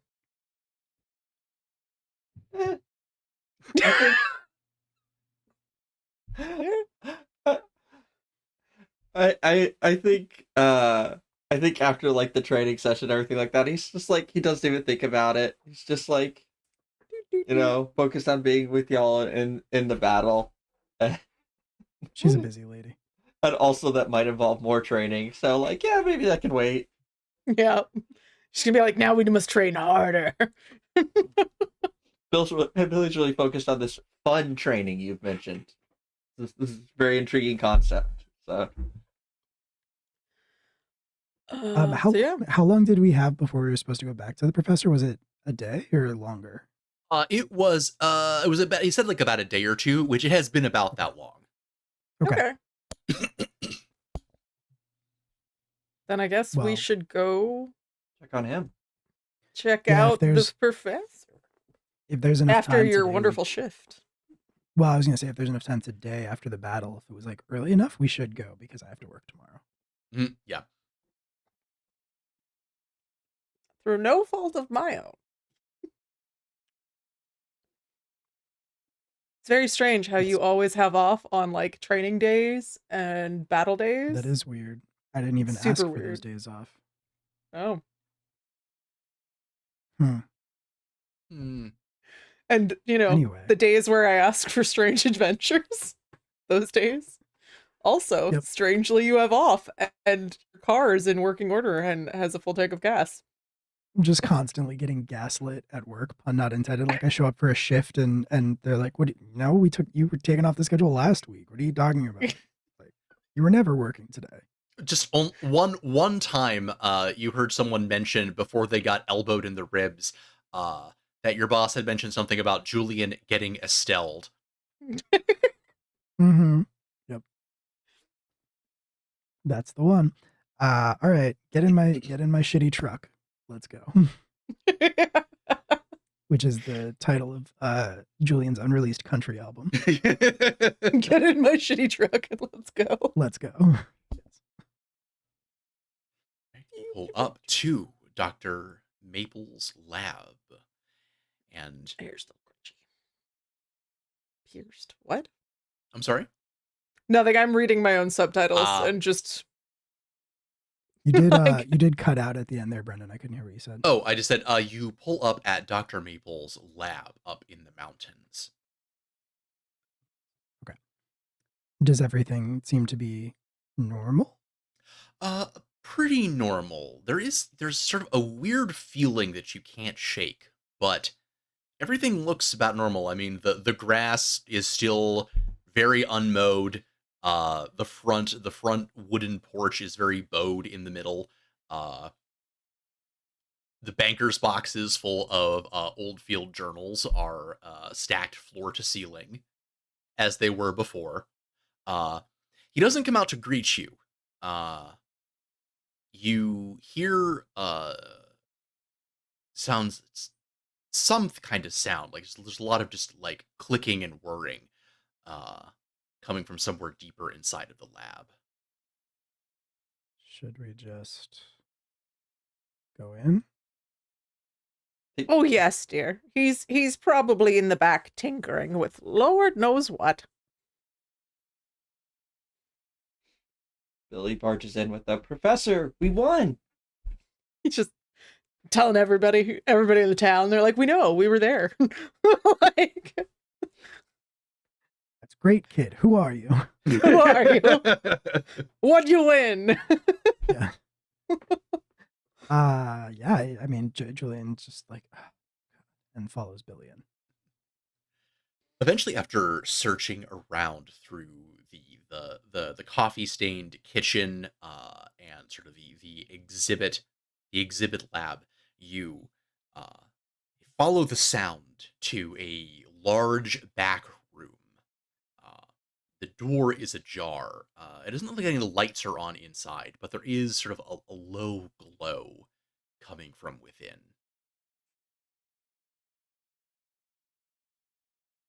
Estelle's 100% gonna just barge in. I haven't officially taken the whatever it is, dives into danger thing, but we're close. Reckless, I think it's called. You open the door and you see what looks to be it's a similar setup to what you saw in the Silphco lab, with one of the sort of like Pokemon Center kiosks, an older model, one of the square ones, as opposed to the round ones, and it has the champion ball you saw from earlier in it, and it's hooked up to what look to be several ancient looking desktop computer towers. That is the sound of all of the clicking and popping and whirring that you heard.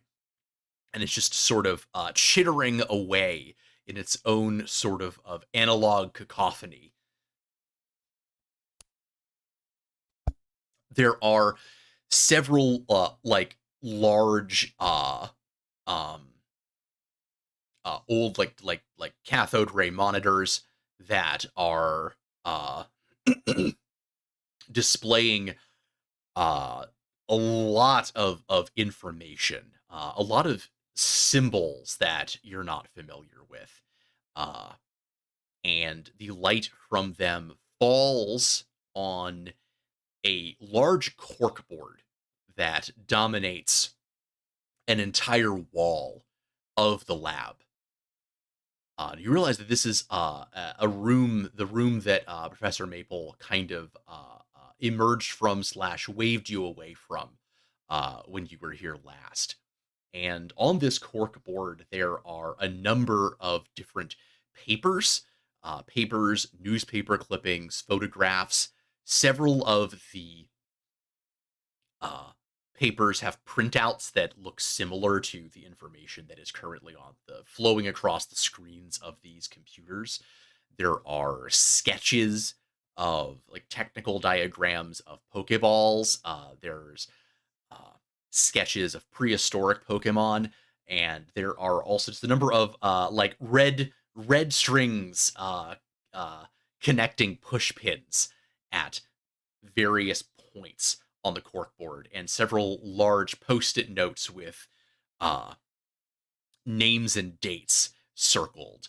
In particular, you see Alola 2016, Johto 2001, Kanto 1999, Pokeball invented 1925, Ultra Space Unknown Dimension, Lavender Syndrome (parentheses cover up question mark), Guyana Expedition 1979, Cinnabar Mansion Fire 1996, Cinnabar Eruption 1999.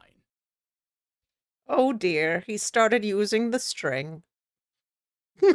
What is any of this? What does any of this have to do with? It's nothing good, I'm afraid.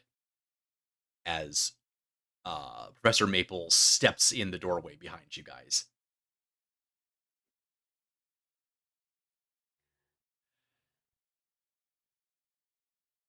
I ran some tests. It's what I was afraid of. Which is I always struggle to explain this part. A lot of people have some trouble wrapping their heads around it. I guess how much do you know about how Pokeballs work?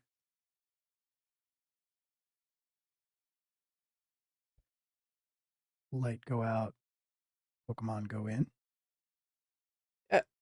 Yeah, that sounds about right. Well, all right. I guess I was hoping for the a wrong little bit. crew, Doc. I was hoping for a little bit more than that. All right, this is going to be very hard, but I'll do my best. Broadly speaking, They take the information that a Pokemon represents and transpose it from a physical into a digital medium. This is also how we are able to store Pokemon in PC systems. We can do the same thing to a limited degree with people, but human packets suffer entropy more readily than Pokemon do. And the Pokemon pattern, it's better suited to transposition than humans are. That's why we can only do short range teleportation with the same technology. So what are you saying, Doc? You saying there's some kind of digital monsters? In a way, yes, you could say that. I don't think that I'm saying it quite in the context that you seem to be implying. But very broadly speaking, yes. In a very similar, but fundamentally distinct way from the way that I think you might be implying. An uncopyrighted way, one might say. Not to be confused or incite the wrath of any legal teams. Now, for the most part, Pokeball technology today is perfectly safe. But this wasn't always true. The first generation of... I'm not even sure what I said. What are we getting phrasing for? What was are it we for, I Twitch? didn't pick up on it either. Yeah. Come on, Twitch. What did we get it for? What's going on? What? We're saying the word. We're saying the word balls a lot. We are saying the word balls. Yeah, a lot. there's a lot of balls. There's gonna be a lot of ball talk in this conversation. The first generation of mass-produced Pokemon storage systems had flaws. They were grappling with something that they didn't really understand, and this led to gaps. Missing numbers with implications they couldn't possibly have predicted. There were several incidents in the Kanto region about a quarter century ago. Incidents that were ultimately buried by the Cinnabar volcanic eruption. The faults were repaired shortly after, but you can't put the genie back in the bottle. And we have a tendency to forget those things which we would rather not remember. Do you think they've been using it on humans again? No.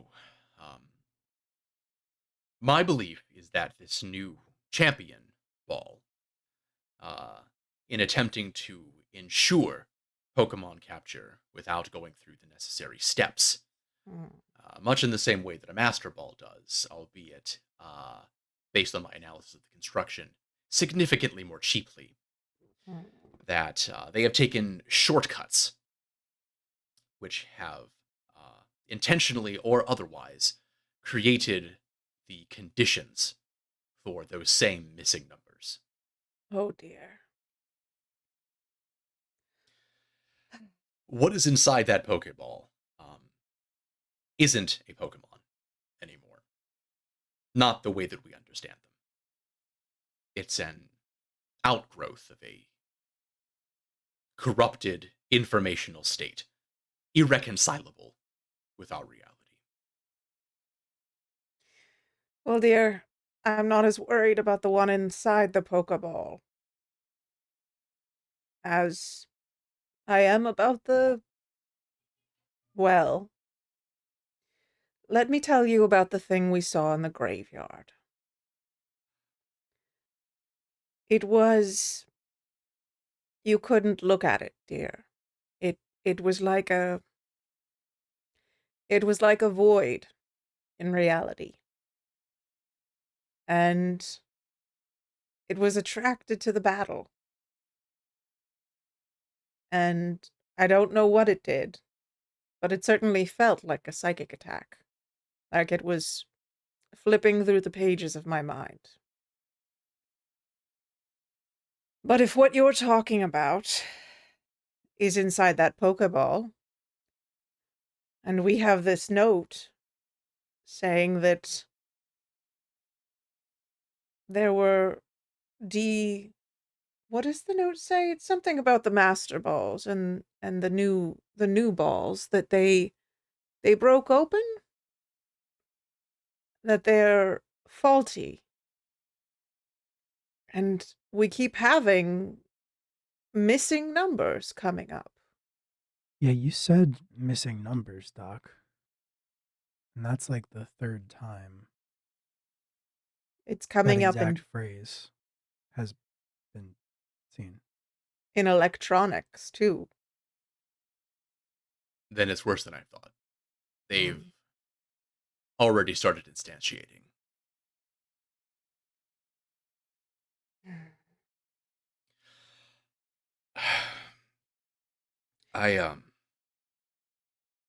I'm working on a case to present to Silphco to try and get them to stop producing these Pokeballs. But I'll be honest with you, I'm not optimistic. My dear, I don't think you should take it to Silphco. I think you should take it to the government. Or to the board, or, well, to the people. It's dangerous what they're doing. And if it gets out, they'll lose quite a bit of money. These days, Silphco practically is the government. Well, you're not wrong.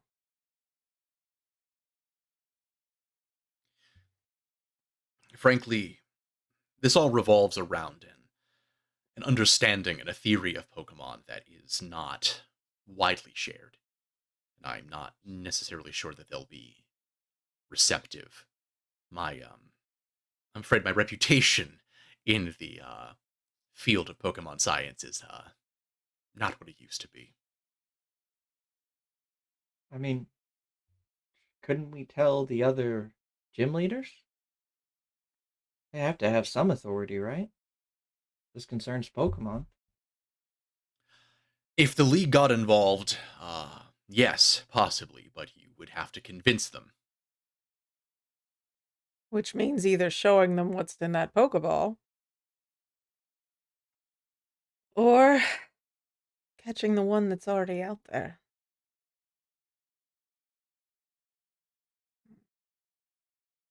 I mean, if you can analyze what's inside that Pokeball, Doc, they could too, right? They wouldn't have to open it. It's possible. Though, as I said, there's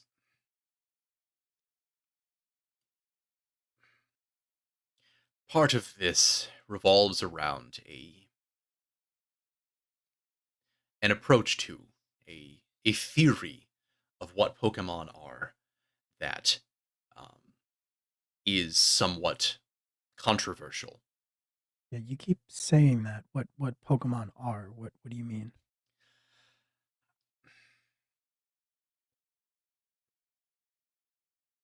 Yeah. You've probably heard people talk about Pokemon DNA before, correct?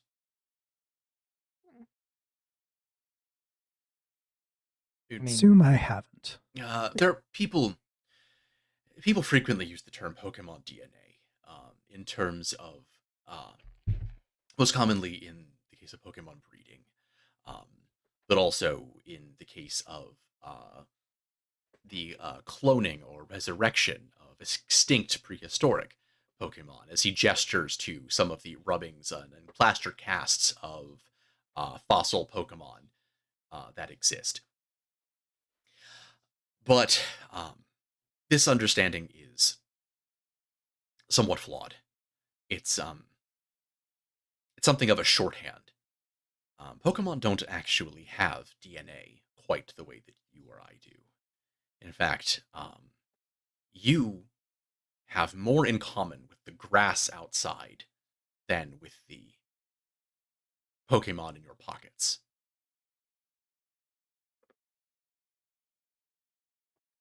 I mentioned earlier about how it is easier to transpose the physical information of Pokemon into a digital storage medium than it is for humans. The thing is, there's no reason why that should be true. their physical information at a base level is essentially, at that level, the same as you or I or a rock or a blade of grass. What make up Pokemon is not just chemical information. It is exotic matter capable of existing in multiple physical states simultaneously, strung together into associative, phenomenological constructs. They, quite frankly, exist in a world of their own. They come from a world of their own, from a universe or a dimension with fundamental laws that are alien to those that undergird our physics.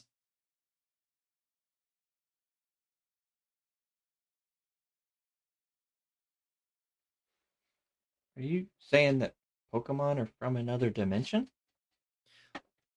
It's becoming less controversial. There have already been studies of unknown space and the incursions of the Ultra Beasts in the Alola region would also tend to bear this theory out. However, my proposals are somewhat more radical. I believe that all Pokemon originated from outside of our reality, uh, and that from their original point of entry, they began to proliferate throughout emergent space-time, not merely outwardly, but also both forward and backward along our timeline. You've lost me, dear. Estelle, how much They do you went backward in time? Estelle, how much do you remember about when you were a little girl? Oh, not a great deal. I mean, there's, Nanny Hypno and training with Abra, and recently I remembered my father leaving. But that was back before the war, and I don't really remember all of that too well. She's old. That doesn't prove anything. No, I mean, how well do you really remember it? Like, think hard. I don't know how well does Estelle remember it. Well, as you're sort of combing back, like, and you're sort of trying to discuss this, your brain kind of fixates again suddenly on that memory that you had in the graveyard of you being a little girl and playing with a Pokemon. You think it was a Pokemon, but you don't. It doesn't look like any Pokemon that you had ever seen before. It it sort of looked maybe like a Growlithe or a Snubble, maybe, but not really like either of those. And as you're thinking about it, you you realize that something about it was fundamentally different from any Pokemon that you have encountered before. That there was just something just different about its level of intelligence, about the things that it could do. And a word comes into your mind. And the word in itself is not especially strange, but you haven't really heard it used in this context in a very long time. It was a dog. And eventually, there weren't dogs anymore.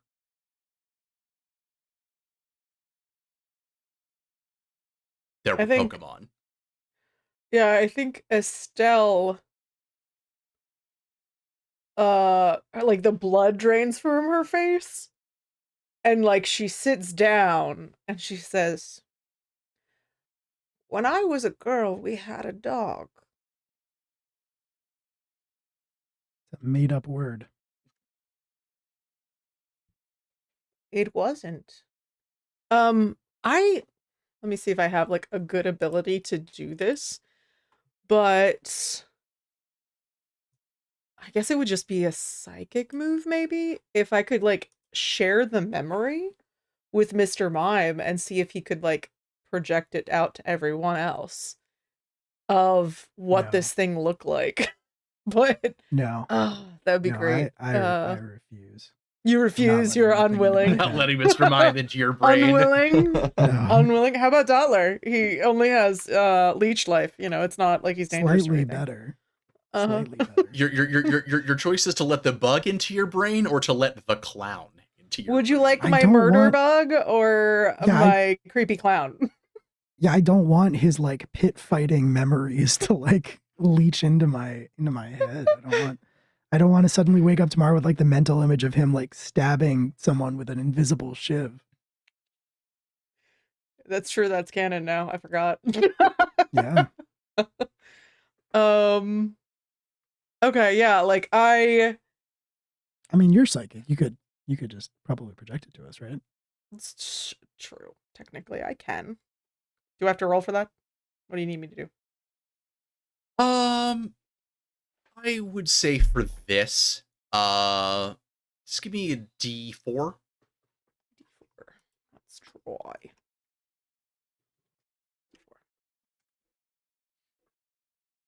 That's a 2. Not a great one. Yeah, you were trying, but you can't quite get the fullness of it across. Part of it is because the memory is so different from so many of the others that you have that even you have trouble hanging on to it. I think for she's long also a periods of little in time. shock right now of like realizing that somewhere in her life animals changed and there were just Pokemon. And there weren't animals anymore. And like it kind of like, and suddenly she's like, fireflies. We used to have a firefly festival. We don't have fireflies anymore. No, they're fire and flying type. There's a few. Yeah, is that bird? So but like there's like these little pieces of like little things she's like been wrong or like said not thinking, but it's like that, and that like bypassed all this. But I think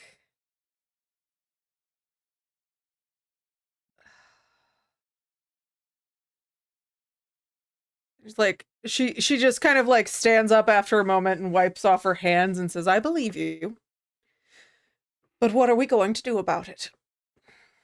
Nothing. This is first of all, this is crazy. Second of all, it's not our problem or our responsibility. If the Pokemon are being corrupted, it is. We're trainers. It's our job to take care of them.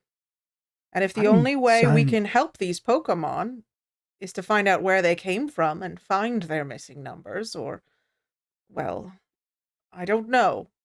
Is that even possible? I don't have a long-term solution yet. In the short term, essentially, I guess we do what Silphco seems to be doing. Keep them contained. Stop them if they instantiate into our reality. And prevent anyone from trying to use them. They are dangerous enough in the wild, but if weaponized, the results could be catastrophic. And we don't have a volcano to deal with it. You should. Shit. Estelle, you mentioned what happened the last time that you were around one. You all need to be very, very careful.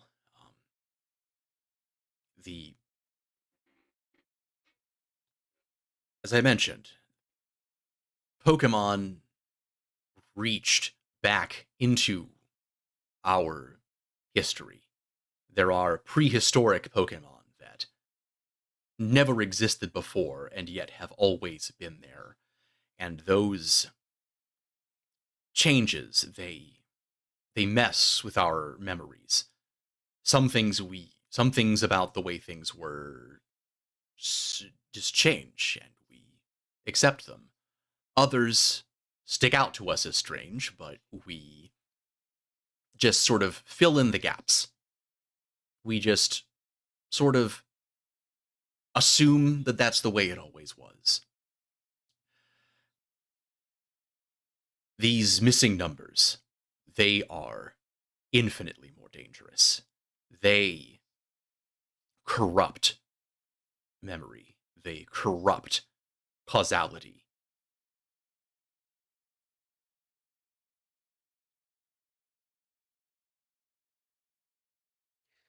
So nothing of the Pokemon that used to be remains? The Pokemon that was, no. But there might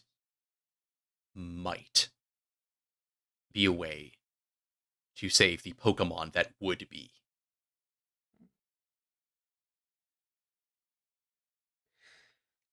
But I don't have the resources to do that here. I have hypotheses, but I have no way to test them. And then Estelle's like shoulders square and she gets that stubborn tilt to her jaw that she gets when she's like, I'm gonna restart the gym. Like, we're going up the mountain. What? New quest opened. She doesn't say anything. She sort of like squares up and looks like she's about to start trouble. Yeah, I cannot overstate how much I did not sign up for this. Like I agreed to do the gym thing like for a while until Billy's on his feet. That's it. I mean, Julian, obviously, I side with Estelle on why it's necessary, but from a practical perspective, if we don't do something about this, it sounds like there's going to be more of those things we saw in the graveyard. And I don't think any of us want that. I mean, we don't know what we saw in the graveyard. He said himself that you said that this is what a hypotenuse. You don't even know if this is real. Julian, you have a receipt in your pocket from that boy who disappeared. He was at your restaurant. Okay, that doesn't mean anything. It's bad bad software or somebody's messing with us. I mean, we broke into Zilfco. Like maybe they're trying to manipulate us. Well, there's a decision. And you have to ask yourself, what's the worst that happens if I do nothing? And what's the worst that happens if I do something? And I think you'll find, if you do nothing, this problem's just going to spread. People are disappearing. And these things, you saw that thing. Those are dangerous.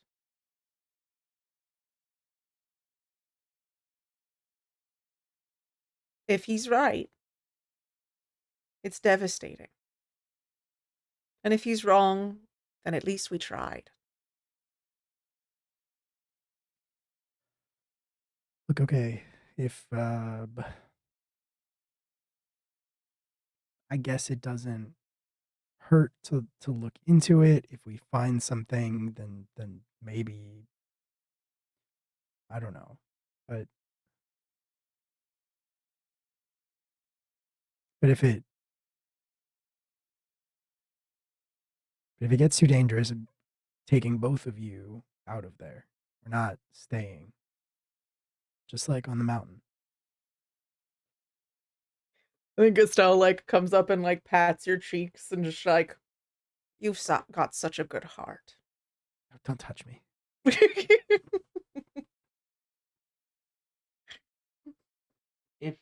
If those champion balls corrupt Pokemon, but are supposed to work like Master Balls, could they catch these things that are already corrupted?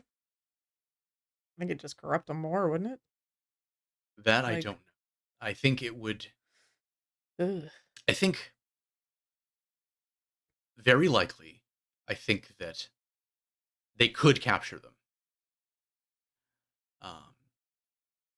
And I think they can be contained, at least for a while. The problem is that keeping them captured, keeping them in this digital state, especially if they get connected into a larger Pokemon storage network, that corruption could very easily spread. What about Master Balls? These Champion Balls seem dangerous, but I think that normal Master Balls, I think, could capture them and contain them safely. okay. But again, there's simply a question Gotcha. of how to obtain them in any numbers. They are not easy to come by, nor are they cheap to produce. I think that it is trying to produce them more cheaply that got us into this mess in the first place. But the champion balls will just make them stronger. I don't think it would make them stronger, but I think it would be only a temporary solution. Admittedly, I think that a temporary solution is better than no solution. Because there was all that information about the Champion Balls breaking open and like failing, right? There wasn't information about them failing. It was that there were that any problems reported with them should be reported to Silphco. Gotcha. And so basically what was happening is people were coming in with reporting issues with these champion balls not opening and the Pokemon not coming out, and them kind of getting that like red ring on them. And Silphco was basically saying, just give them to us. Yeah. Yep. We'll be taking those. Thank you. I mean, not But the champion balls are what changed them. Mm-hmm. Yes. Because like it's Some like kind when of- it compressed the code or transcribed the code, it did it incorrectly. It's like how Pokemon evolve. But it's like a digital evolution. Not quite in the way that I think you might be implying, but yes. In a broadly similar fashion, yes. I'm just going off the information that's in front of me. Trying to make heads or tails of this, okay? And it would seem like if you forced that digital evolution, it might corrupt. Like, Shh. I don't know. I mean, We We're can't talking just about call them- them they're coming digital from- monsters. That's way too long. We have to find something shorter. In my heart of hearts, I knew I was opening myself up to this.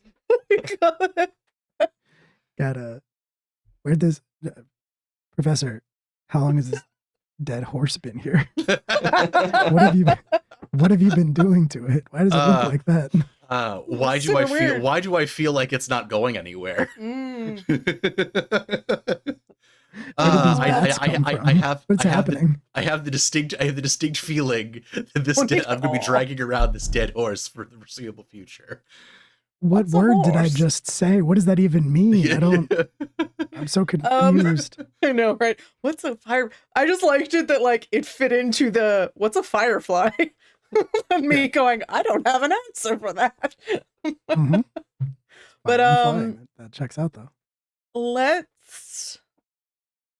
Well, now that we know the world's ending, brought down the high of the wind. Yeah, I don't know where you guys want to go here from here. Do you guys have any further questions right at the moment? I I know where I'm going from here, but you can't come with me. And I'm not saying this is Julian. This is me as the player saying it. You cannot come with me. Quick distraction. Yeah. Like,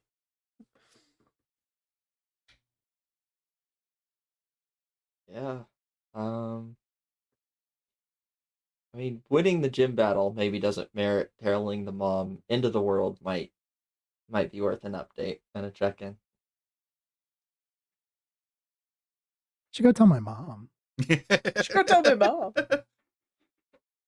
You know what I want to know? What animal did Mr. Mime replace? I already same wavelength.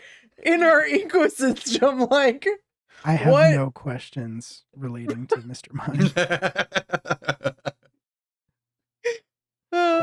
Okay. So I think Estelle actually is interested in this. So if you're gonna go somewhere, I think she would probably stay with the professor and try to understand more. I think Julian will like look at his watch and be like, what do you know? yeah, I gotta go. Look, do either of you need a ride? I could drop you back in Esper Bay on my way, but that's it. That's the answer. That's it. I mean, mystery solved. It was right in front of our faces the whole time. Yeah, I should probably check in at home. I'll stay here, dude. I'll get a ride back. Yeah, that's fine. Estelle, I should be able to take you back down the mountain later. Julian's gonna like eye the professor and kind of like pull Estelle to the side and be like, look, are you I mean, how well do you know? Like, are you sure you can trust him? Oh yes, dear. We're old friends. I mean, didn't I make a reference last time to us like essentially doing like sabotage or something together? Yeah. So yeah, we're old friends. All right. Yeah, okay. I'm gonna get the kid home. Drive safely. Julian's gonna like put a sort of like put a shaky hand on Estelle's shoulder and say, like, without looking at her, very studiously, like, I think today would have gone very differently if you hadn't been there. Well, I think the same could be said for you, dear. You did well today. And she kind of like pats your hand where it's sitting on her arm or shoulder. That's like a little too much for Julian, and he's gonna like pull his hand back. It's like too much emotion. No. Yep. Opening up and closing. All right, Billy, let's go. Yeah. Yes. And so we get in my terrible truck, and I drop Billy back at the farm.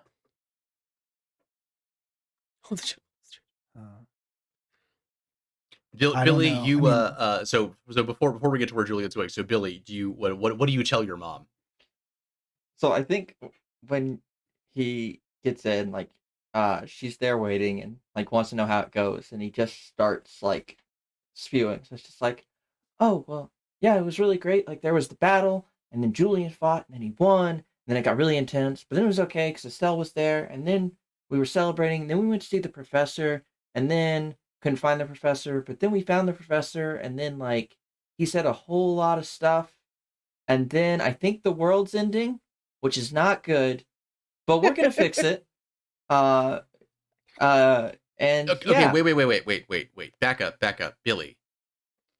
You won, and we're just gonna cut over to Julian.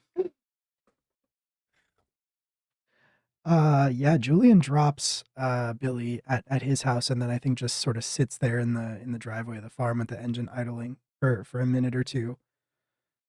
And then I was looking through the notes Brennan, but I could not find the location of where Team Rocket would be. Oh, it's the There's like a game casino corner. or like a pachinko. There's or a game something? Yeah, corner. they run a game corner that is across the street from the Traders Club. Right. Okay, cool. I pull up outside of the game corner. And I'm going to step inside. There are more lights than you remember. They've definitely blinged up the joint a bit. Since your day, that we have now established that there were.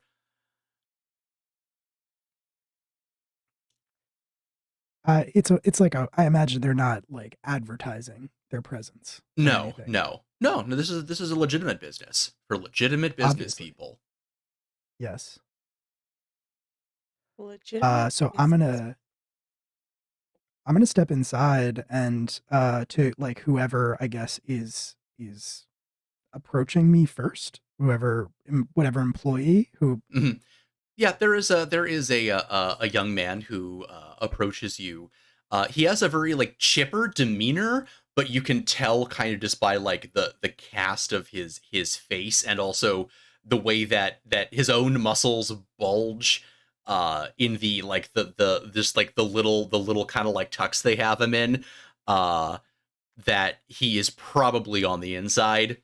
It's like, Yeah. well, welcome to the Esper Bay Game Corner, sir. This is, what's your pleasure this evening? I want to talk to whoever's in charge. Do you mean like the shift manager? No. I see. My apologies, sir. I misunderstood. Right this way. And I go ahead. follow this fine, upstanding young man. Yeah, this fine, upstanding young man. He takes you past rows of several people, more people than you remember, on these machines. The desperation in Esper Bay has definitely taken its toll. There are a lot of desperate, hopeful people playing the odds on these machines. And he actually takes you behind the little token dispenser and the prize corner that they have there, kind of like an arcade. That's all you win in this game corner is just little prizes. That's all. And Obviously. yeah. And back behind that, there is out of sight of everything else. He pushes in, and there is a wall that pushes in and slides to one side, revealing a staircase going down.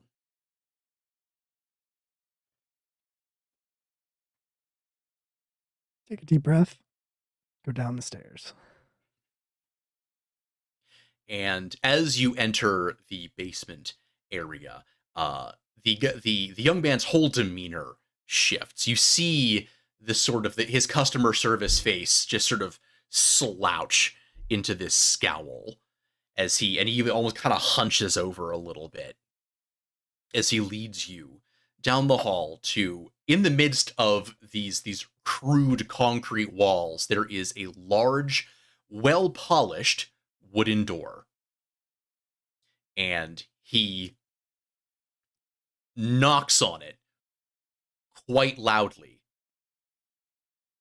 and says, "Boss, someone need to see you." And though you don't hear anything immediately, he nods, opens the door, swings it in, and gestures you. "Right this way, sir." Yeah, I step in to meet the boss. And yeah, you step in there. It is in contrast to the very industrial surroundings of the basement of the game corner. This is a plush and well-appointed office full of overstuffed chairs, polished wood. There are shelves full of books. There are also a number of, it looks like, trophies of some kind displayed in glass cases around the room. There is a rare Pokeball.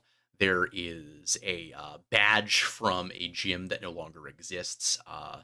There is what looks to be a clay doll with these sort of rivulets of gold through it, as if it has been sort of shattered and repaired using this technique of Japanese ceramics. And there is naturally a large wooden desk. And sitting behind the desk is your sister. And that's where we're going to end for the night. Dun dun dun. Dun dun dun. Secrets. So many secrets tonight. So many secrets tonight. It's all coming out. Oh boy. All Wow. right. Well, thanks everyone so much for joining us tonight. If you watched, if you donated, if you chatted, followed us, subscribed, whatever, we just want you to know that it really does mean the world to us. Everything that we do on this channel benefits a really great cause, and we would not be able to make any of that happen without you. So thank you all so much. We will be back on, and I'm always terrible at the stream schedule. What is next this week? No, Fury Brick Road is next week, right? Yeah, we got Pulp Diction on Sunday. Sunday, right. Any video game streams between now and then? I don't think so. Okay. There might be something, but if there is, I'll be doing it, and I don't know yet. Okay. Well, so nothing else. We have Pulp Diction. That is a Pulp Cthulhu game that is also benefiting the Surfrider Foundation. That is going to be playing on Sunday with a lot of cool people whom you should also check out.